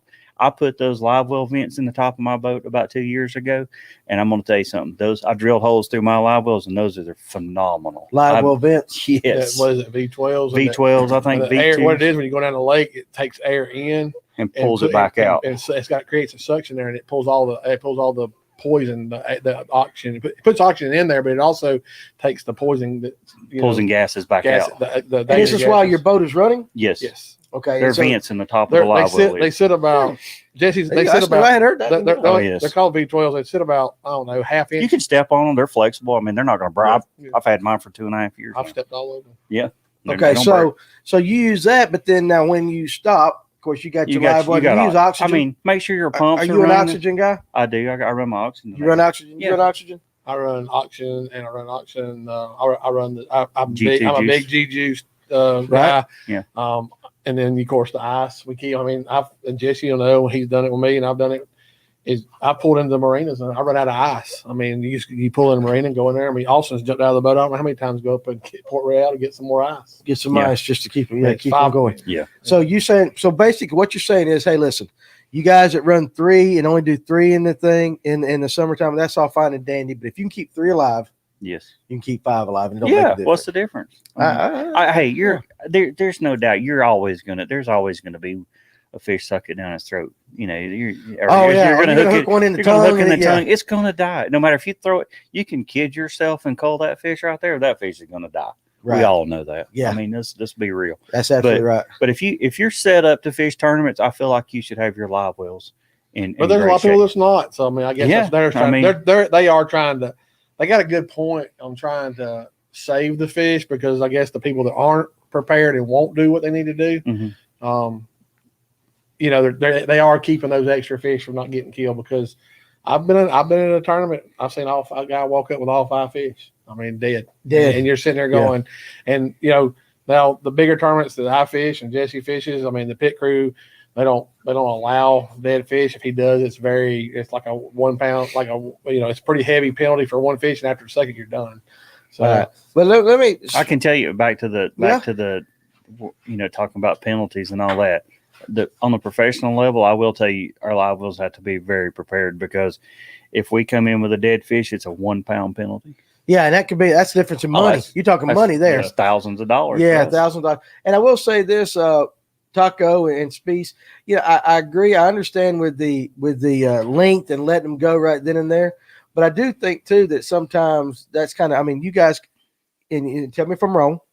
When you still foul hook guys deep, you still tongue hook and you let that fish go, and just because you let it, it's going to die just the same. Yeah. Mhm. So I mean, it's the nature of the fish. That's kind of the nature. do you ever see them when you turn them loose? They go out and you think they swim down, and all of a sudden, about 3 or 4 minutes later, you see that thing blow up. It jumps out of the water. It just happens. Yeah. I mean, it absolutely It happens. is. So, but I think it doesn't matter whether you're kayaking or whatever, as long as you take every effort. Yes. And if you're prepared and you do your stuff, just like kayak guys, get them on there, you measure them, you get them back in the water, you do your stuff. It's the same thing though. I mean, I didn't realize it until I got a GoPro in the boat. Like how long sometimes you handle that fish. Yes. Trying to get it on the board and get everything situated and get him Get your measured. camera. Yes.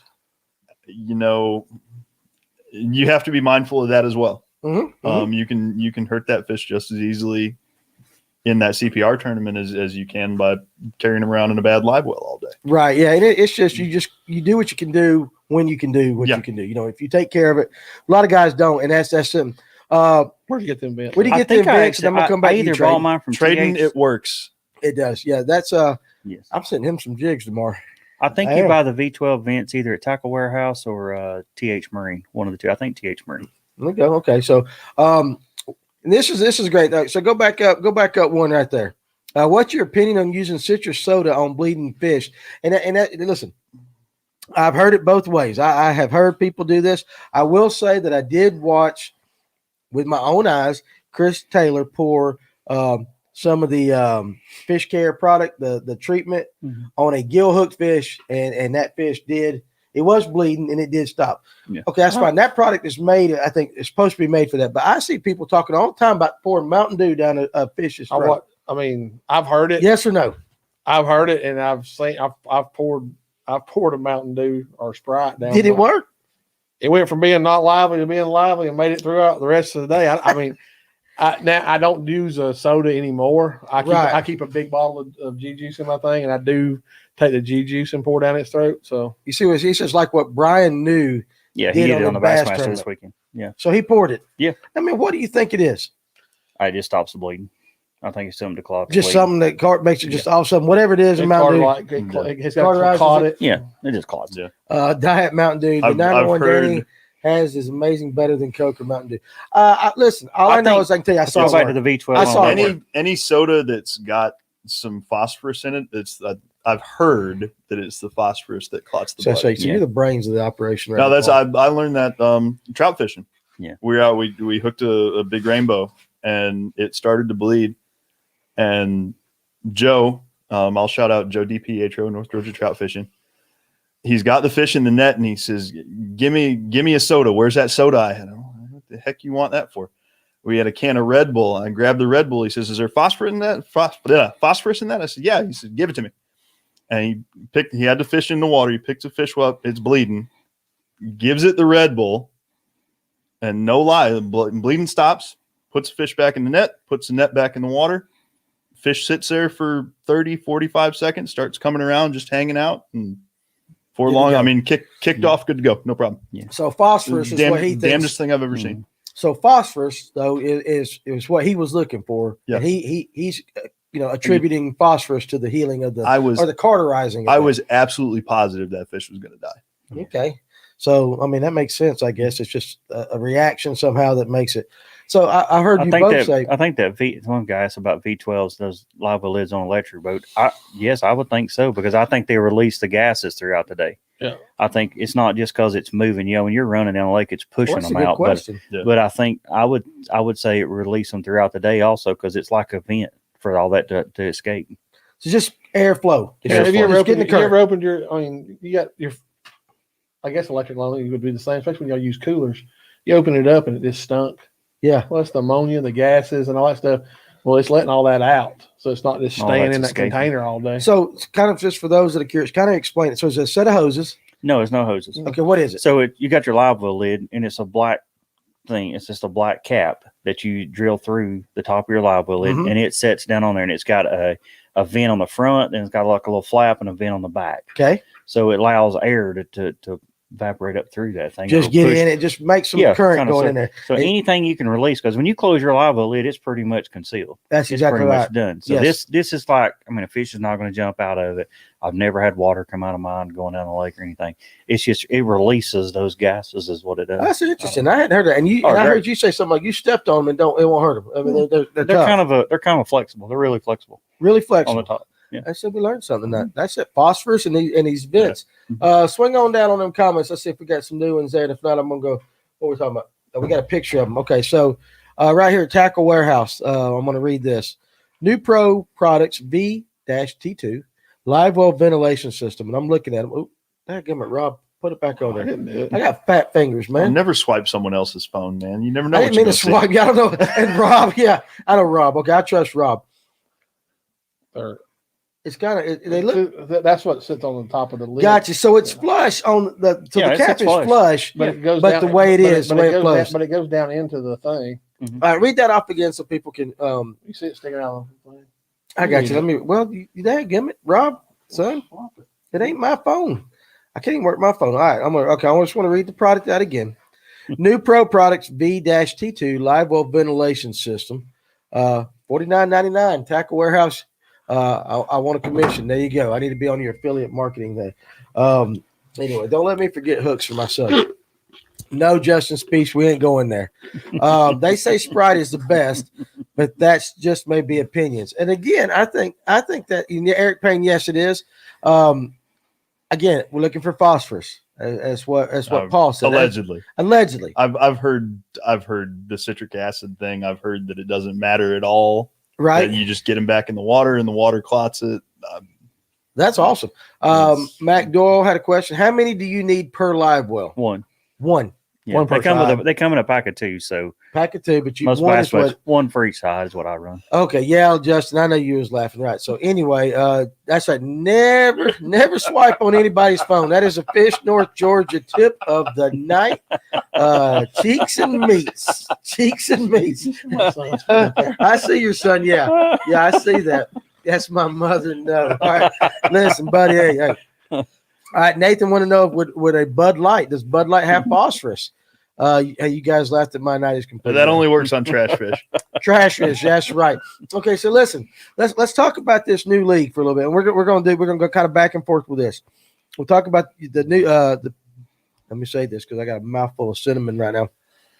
The National Professional Fishing League, and then we're gonna go like between the BFLs and that, because you plan on fishing some more BFLs this year too, right? Correct. Okay, so we're gonna go back this.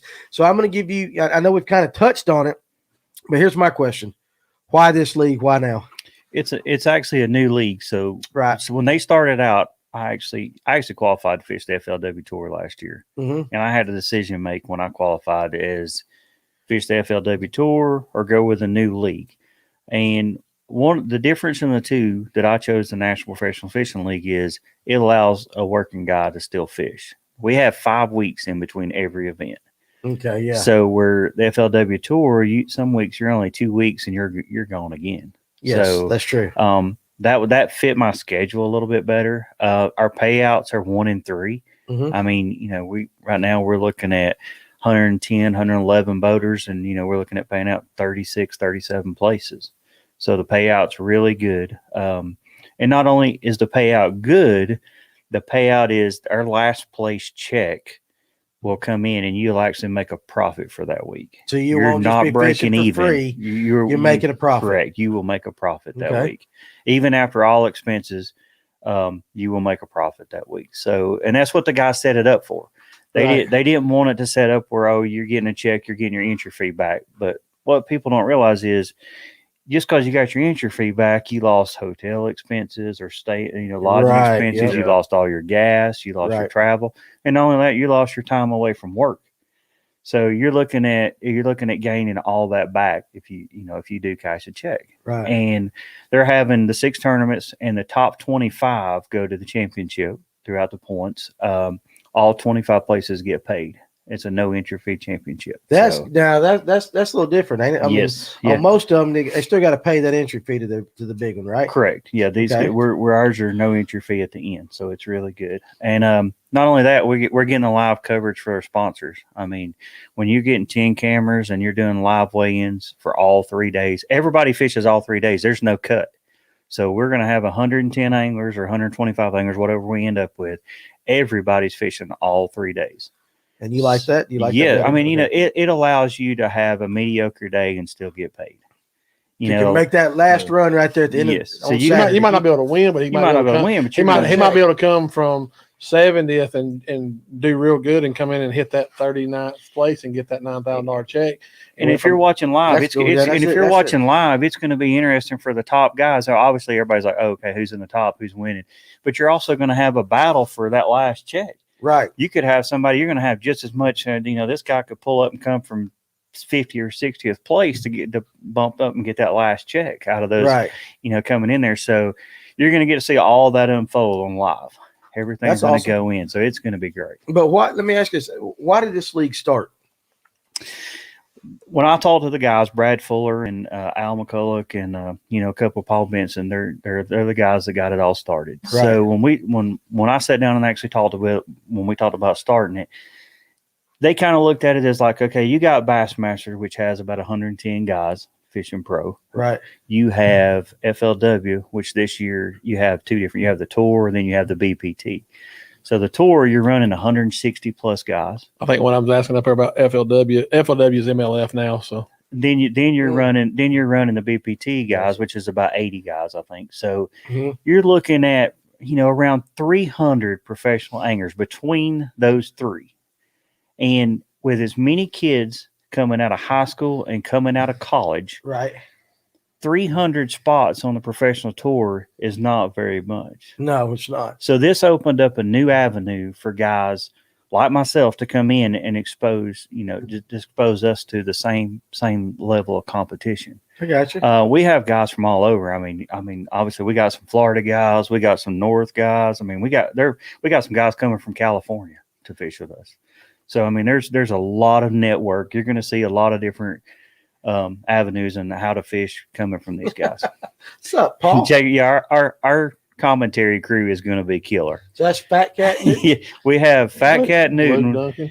Luke Duncan, Well, if they and hire me, I'll go yell at you the whole time. and David Dudley for you guys that don't know. Eric Payne made a good point. If you're fishing all 3 days, your sponsors get exposure over the entire tournament. Correct. So that's pretty good. So if, it's like That's NASCAR. If what you wreck I on was the first wondering. lap, Who's the big money behind that? Behind The professional. So right now it's 3 guys that put their money up okay. to start this league. All right. We talked about sponsors. We've had this conversation. I asked who a lot of guys have a title sponsor and all this. And right now they're looking, instead of having one title sponsor, they got a lot of sponsors, a lot of smaller sponsors. Right.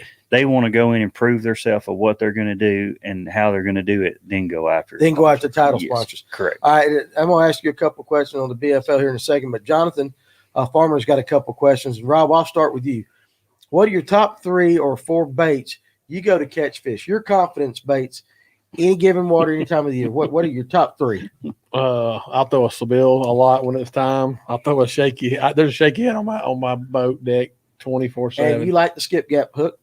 I do, but Jesse's got me flipping a different. Okay. He's got me flipping a different shaky head that he gets poured up for us, and so I mean, I got you. I have started throwing it. So you did like the skip gap a little bit. You did like it. I throw the skip gap on one worm. That's right. On a certain worm that it won't go up on that one Jesse got. It doesn't have to screw up on the head. So. Okay. All right, so that's 2. So, Austin worm. All right, so listen, Worm. Seville, shaky head, and what? I started throwing chatterbait a little bit. And chatterbait. Yeah, and Okay. then Got confidence in that thing.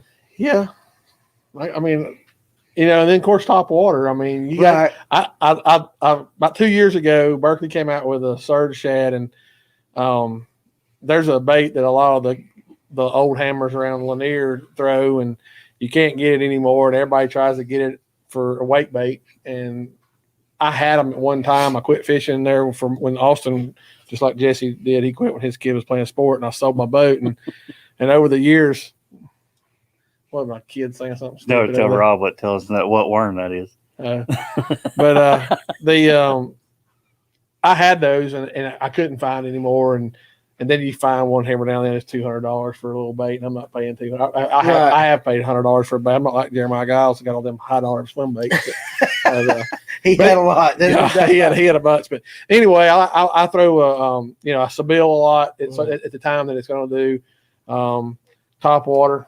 But going back to the surge shad, the Berkeley surge shad, it came out 2 years ago, and I had them before anywhere. I bought them offline when they first came out, and I had them for a while before local bait stores carried them. But it's real close. It's not exact, but it's close, and I like throwing that. I like throwing that top water, and I like throwing it when the wake bait stuff comes. Right. And, they got a broke back one, and then they got a straight one. Don't you start that stuff. I knew that was Don't say broke back on this show. Look at Derek White.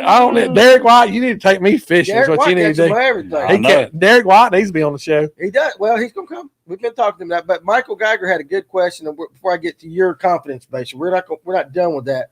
But real quick, how will you qualify to fish the National Professional Fishing League in the coming years? So this year we all had to submit a resume to the owners, and they went through the resume. Kind of like the elites. Yes. Uh-huh.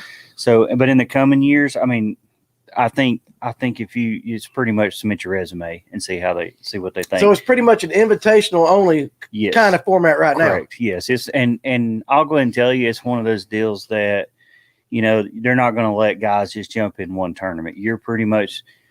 Back to another thing I liked about it too is when you sign up, you're committed to fish all of them. Yes, yeah. I need locations. You can't just jump in one event and say I'm done. You're pretty much if you're going to fish one, you're paying for them all. And that's kind of Michael the same. Well, we had the same idea with the elites. Yes, that if you're going to raise the stakes and you're going to raise the money, you've got to invite the guys that are going to fish the entire year. Yes. Not the guys that once they're after 2 tournaments, okay, well, I can't win the points for the year. I'm not going to go to the rest of them.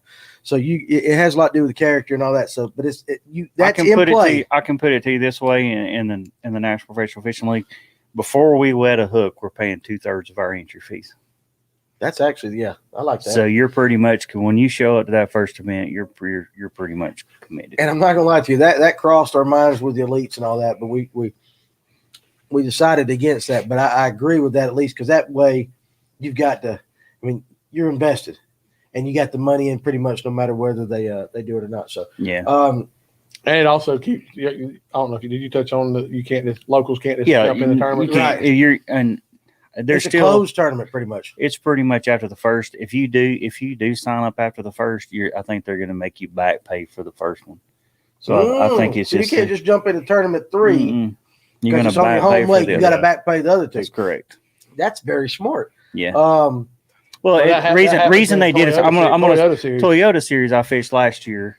I fished the southeastern side, I think it was, and when I showed up to the lake, there was half the field was guys that jumped in the night before, right. and it was because they were on fishing, and that eliminates all that stuff. So I really like the format. Well, it's just like last year when COVID hit. I think it had a lot to do with COVID, but the BFL at Eufaula, they had so many tournaments the week before and the week before that, like 4 weeks in a row. There was all the big tournaments were there. Yeah. Well, you had Drew Benton and actually, Drew Benton won one, and Kyle Welcher won the second one. Yeah, and so we were fishing against elite guys all week. But they had jumped fished in. They had fished. Oh, yeah. Well, they fished the week It's before. fun.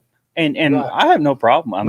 I enjoyed fishing with them. That's great. I kind of thought, I was like, if you do any good, which I didn't, but if you did, you actually done something. You done something. Mm-hmm. All right, listen. I'm going to go to Paul. I forgot about your 3 confidence baits, but one more thing. Derek White wants to know what happened to the worm question. He wants to know what kind of worm you're throwing on a shaky head.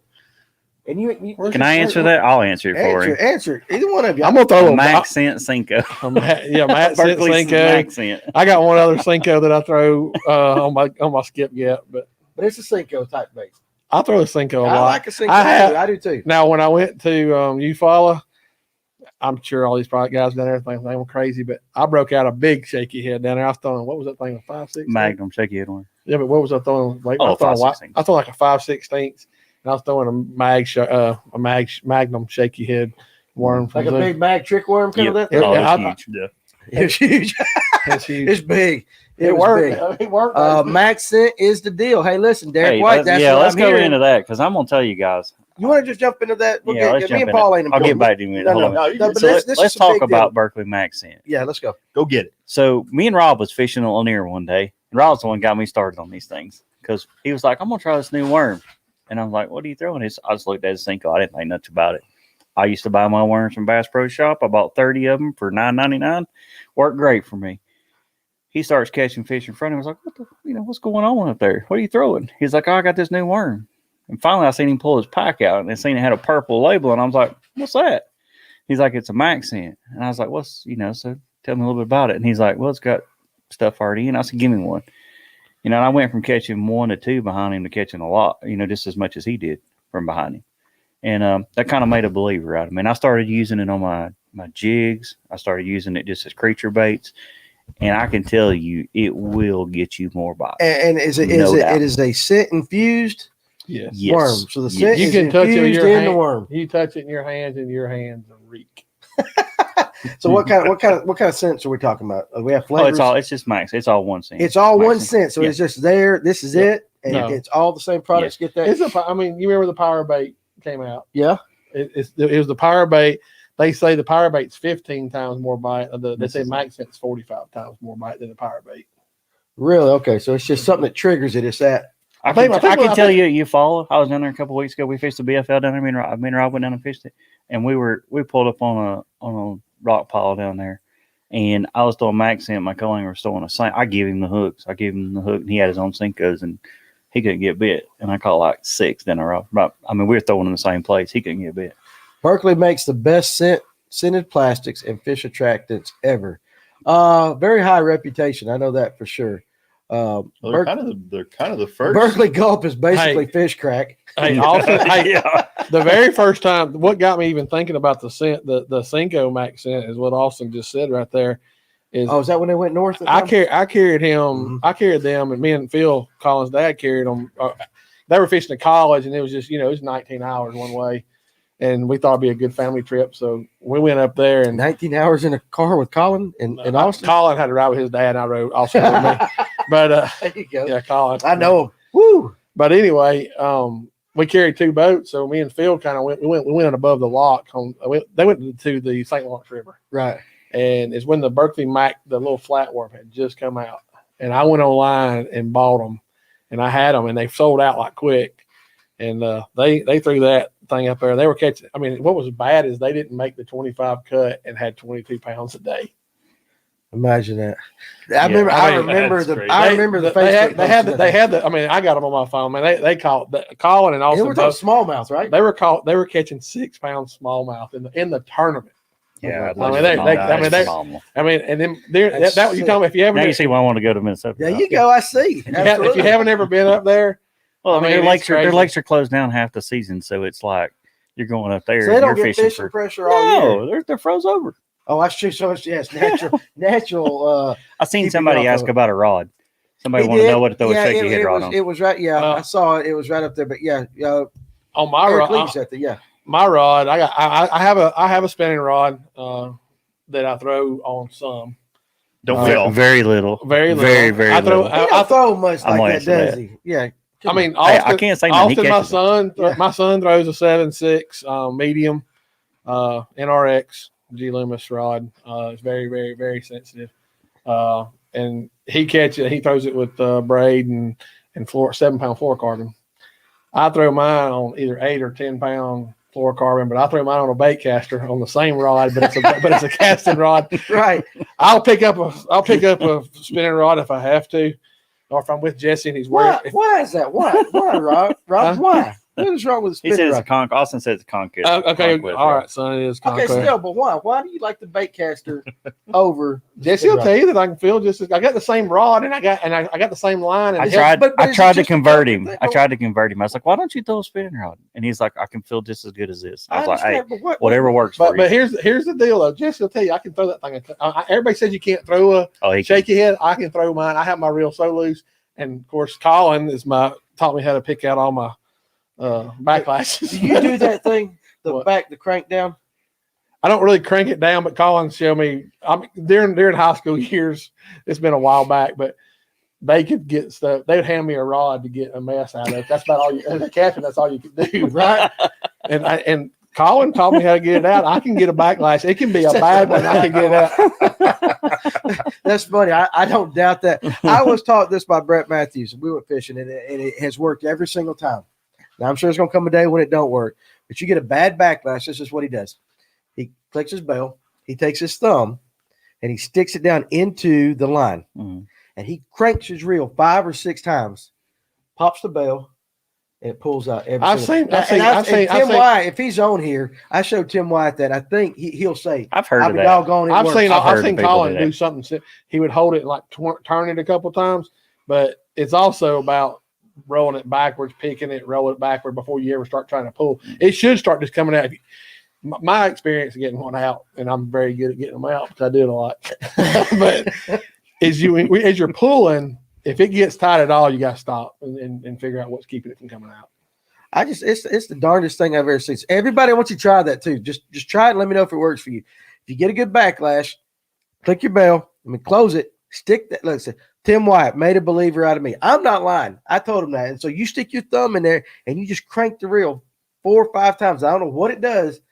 Hit the bell open and that thing pulls out every time. It has worked for the last 3 months. I have never seen anything like it. So, all right. So BFL for you. What's coming up? What's your next BFL?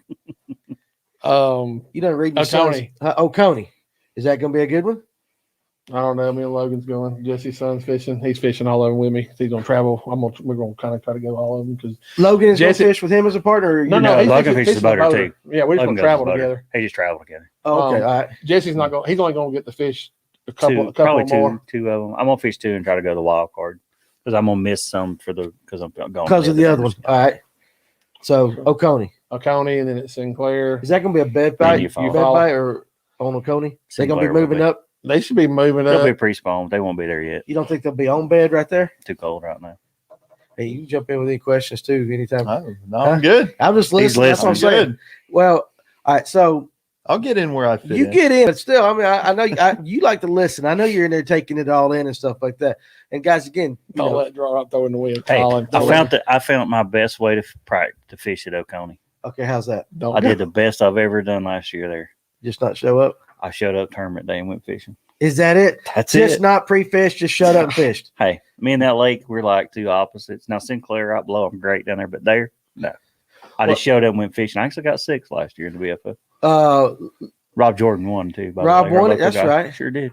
Not Rob Young, Rob Jordan. Rob Jordan. There you go. Oh, Rob. Now, okay, so let me ask you about Show that. and go, he said. Show and go. Because here's the thing. Josh and I got We did better baseball doing that too, didn't Right. we? Yeah, that's right. Josh and I We're gonna got stay out all night, Austin. That's right. Don't stay out all night. That don't work. Josh and I got a tournament on Rocky Mountain this Saturday. We ain't pre-fished or anything. Yeah. So you get a lake you ain't pre-fished now, and you go in your mindset. What's your mindset? Like, you know what? I kind of know where to go. I'm just gonna go do what I do, and that's it. I mean, you still get a game plan even if you haven't pre-fished. What are you doing? Getting scouting reports? I What? think I'd use it as a practice day. I use the tournament day as a practice. Yeah, day. if I'm just showing and going. I mean, I think in the BFLs, if you're not in the top 3, you're losing money anyway. So Gotcha. if you show up and just go fishing, which I should have did at Lanier this past weekend, but I didn't. But I think you just use it as practice day because you're more apt to change. You know, if you're not getting bit doing one thing, you can switch up and go to do something else. Okay, so you're using the BFLs kind of like as just. I'm not warm up is not what I'm saying, but just kind of yeah, just like just a warm to up, stay, just get just your to stay skills. fishing, just stay fishing. And you're using the BFL because you like the competition. You just like the I competition. like going. I'm starting to like. I mean, I was the Lear guy. I mean, Right. I didn't travel. And you Jesse- fish with the Jesse- pit. You fish Jesse- with the pit a lot, though, don't you? Oh yeah, Pit crew up there. I do all of them. So you're used to fishing against good competition, but it's a little different getting out on competition against other The pit lakes. crew is the best of the best on there. Absolutely, yeah. I mean, there's no question. I mean, Right. there's those guys in it. So if you win one, even if you finish in the top 3, you get paid good for one thing, but you also have done something. But and I've won a few of them. I've finished in the top 5, several times. Me and Jesse's finished second a couple times. Me and Austin's won a couple of them. Jesse's won. Him and Logan won. I think. No, we finished second. I don't think I've ever Finished won second, I one. I was close. But so you're fishing against the best. But Jesse told me, he said, if you want to try to do something different, he said, you got, BFLs are good. It's not that much money, and you're going to go to different lakes and you'll learn how to fish different areas. And I had only been, until he drugged me off to the BFLs, I'd only been to Chickamauga with the kids in high school. Right. I'd been to Clark Hill and Hartwell, of course. Been to West Point, but I hadn't really been. I was not fishing. It was the high school kids fishing. Right. So all I had ever done, I fished at Chickamauga with Colin and Austin, and then I went to St. Lawrence River, of course, with Austin and Colin. Me and Phil got to fish during the day above the lock where the boys weren't competing. We went same river, it's just above the lock. Right. And we got to experience all those smallmouth too. It was fun. And but I just wanted to learn. I mean, I'm way far being anything at Lanier, but I mean, I feel like I can at least compete there. Right. I don't feel like I'm just gonna get my brains beat out. That's my feeling. But when I go to Eufaula, I was lost. I mean, I had no idea. I seen that dirty water, and he told me, and I got another buddy of mine that lives down there, and he said, "Look, when you see that dirty water, don't you run from it." Because I mean, that's the first thing I want to do is take my boat and go somewhere. You're trying to find clean water somewhere. He's a clear water guy. So, but I mean, I just because we went to St. Lawrence River up there, and you think Lanier's clear? You can see 18 foot deep up there. Really? Yeah, with your raw eyes. That clear. Yep. What do you think about when you show on the kayak side? You show up first like you never been there. You didn't get to pre-fish. I would be him though. I'd be looking for clear water. I'd be looking at the map, try to find something that looks familiar, something that fits kind of the seasonal pattern, what you're expecting, right, with your time of year and water temp, and something that's going to let me fish to my confidence. That's a big thing. Let's touch on that. Let's touch on that. Go ahead. You Go get it. If you can fish with confidence, I don't care what you're throwing. You got to have confidence. Confidence is when you put your boat in the water. Mm-hmm. If you don't think you can catch them, you have no business being there. Let's think about it. That makes sense. You show up to pay money in a tournament. Have confidence that you got a shot to win. Right. I mean, there's times I put my boat in the water and thought, I'm going to catch 25 pound today. I might catch 2. There's times I thought that this is the younger guy. Right. I would go in and I'd be like, man, this day is going to be terrible, and I'll end up winning. So always fish with confidence. And that's something that's a learned trait too. It is. But that's in everything. I mean, that's in everything in life. If you go have a negative attitude on it, That's it's all. exactly right. I mean, it doesn't matter. Work. If you go to work this morning and saying you're bad, it's going to be bad all day. Fish your strength too. I mean, like you said, What's your Fisher- strength? What's your strength? I like fishing. I like fishing whatever fish bite. So you will say your strength is you, but you're Probably sight fishing. but it's sight Sight fishing. But in that statement, you're saying, you know what? I'm versatile. Yeah. My strength is I'm versatile. I can fish everything. You know, I'm good. I fish with a guy. I fished when I first started fishing the BFLs. When a lot of you guys know him, Kevin Stowers. Right. Me and Kevin traveled together. We fished BFLs together. We fished team tournaments together. And Kevin knew how to fish deep. I knew how to fish shallow. He taught me how to fish deep.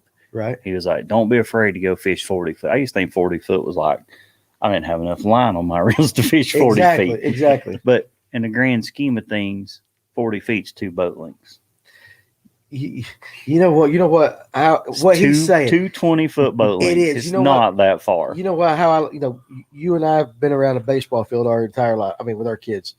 And when I figured out that 90 feet really ain't that deep when you look at a base path, it's really not that far. But you think if you're in a boat, you think 90 feet. That's like, a long ways down there. That's It's the abyss out there. But if you're sitting on a baseball field, it's 60 foot, 6 inches to pitcher to home.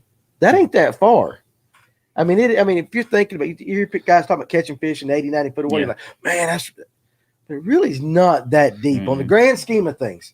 I went from New Fall a couple weeks ago. I went from fishing 3 foot deep to 17 foot deep, and it was like, there's no way you can do that in the same tournament, and I did. Right, I would tell you I did.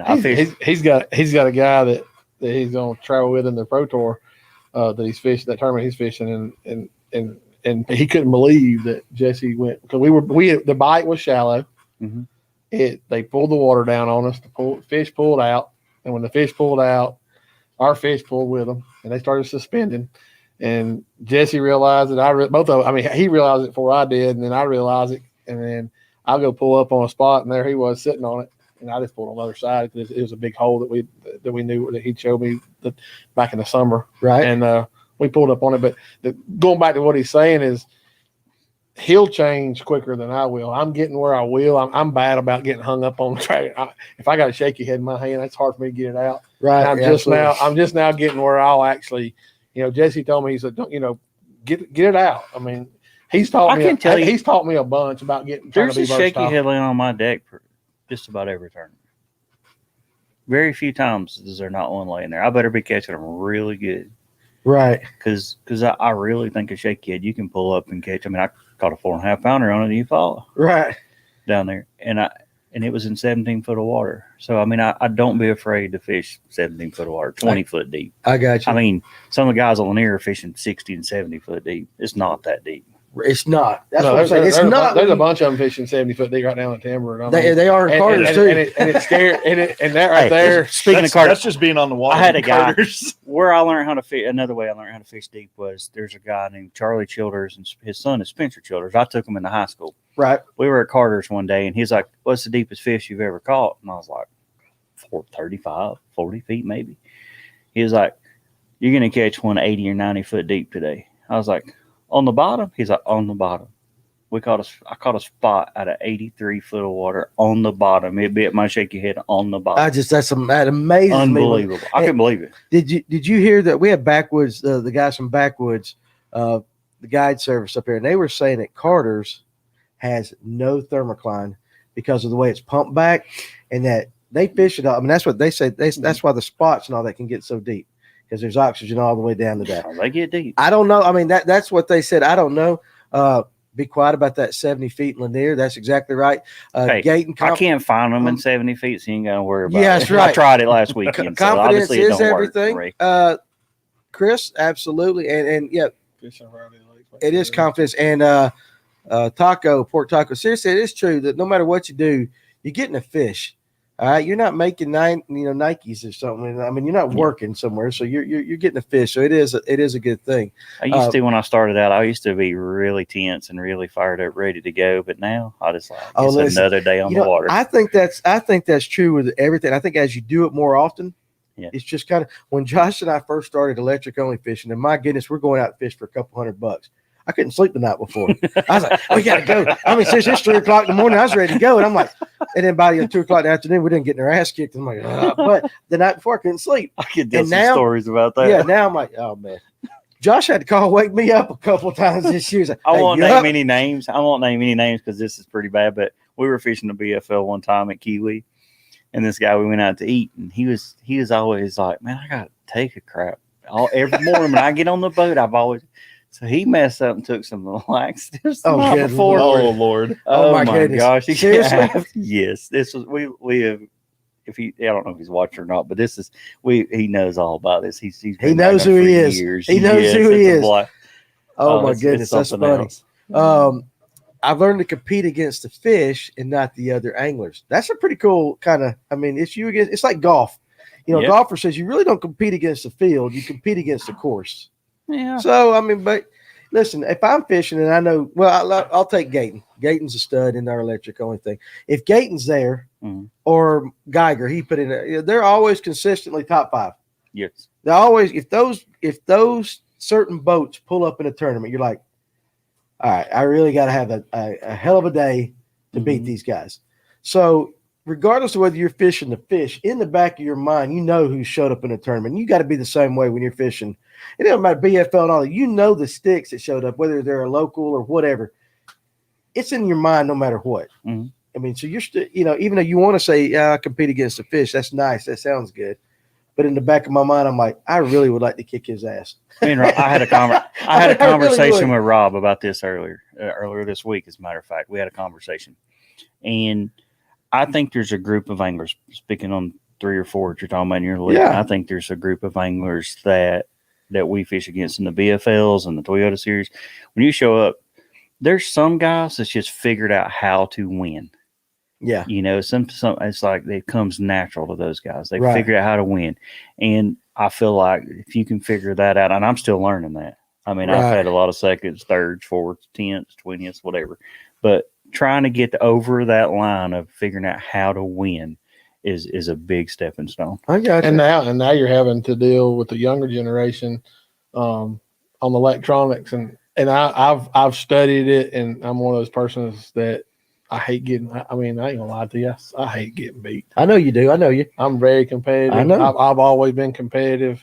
I raced most of my life, cars, and my deal was go 2 things: learn how to beat the best, go where the best is fishing or racing, and fishing is the same thing, and you'll learn how to fish with them at some point in time. I hadn't got there yet by no means, but that's how I think of things.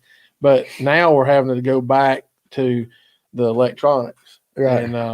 and me and Jesse both. We talk about it. We share a lot of information on electronics and stuff. And I'm one of these ones. I'll Google it to death, and I'll YouTube it and everything else. And, Right. But you're sitting there looking, and if anybody's watching the elites this past week, the guys are. I'm not gonna say all of them, but the guys that are really competing have got all 3 units on their boat.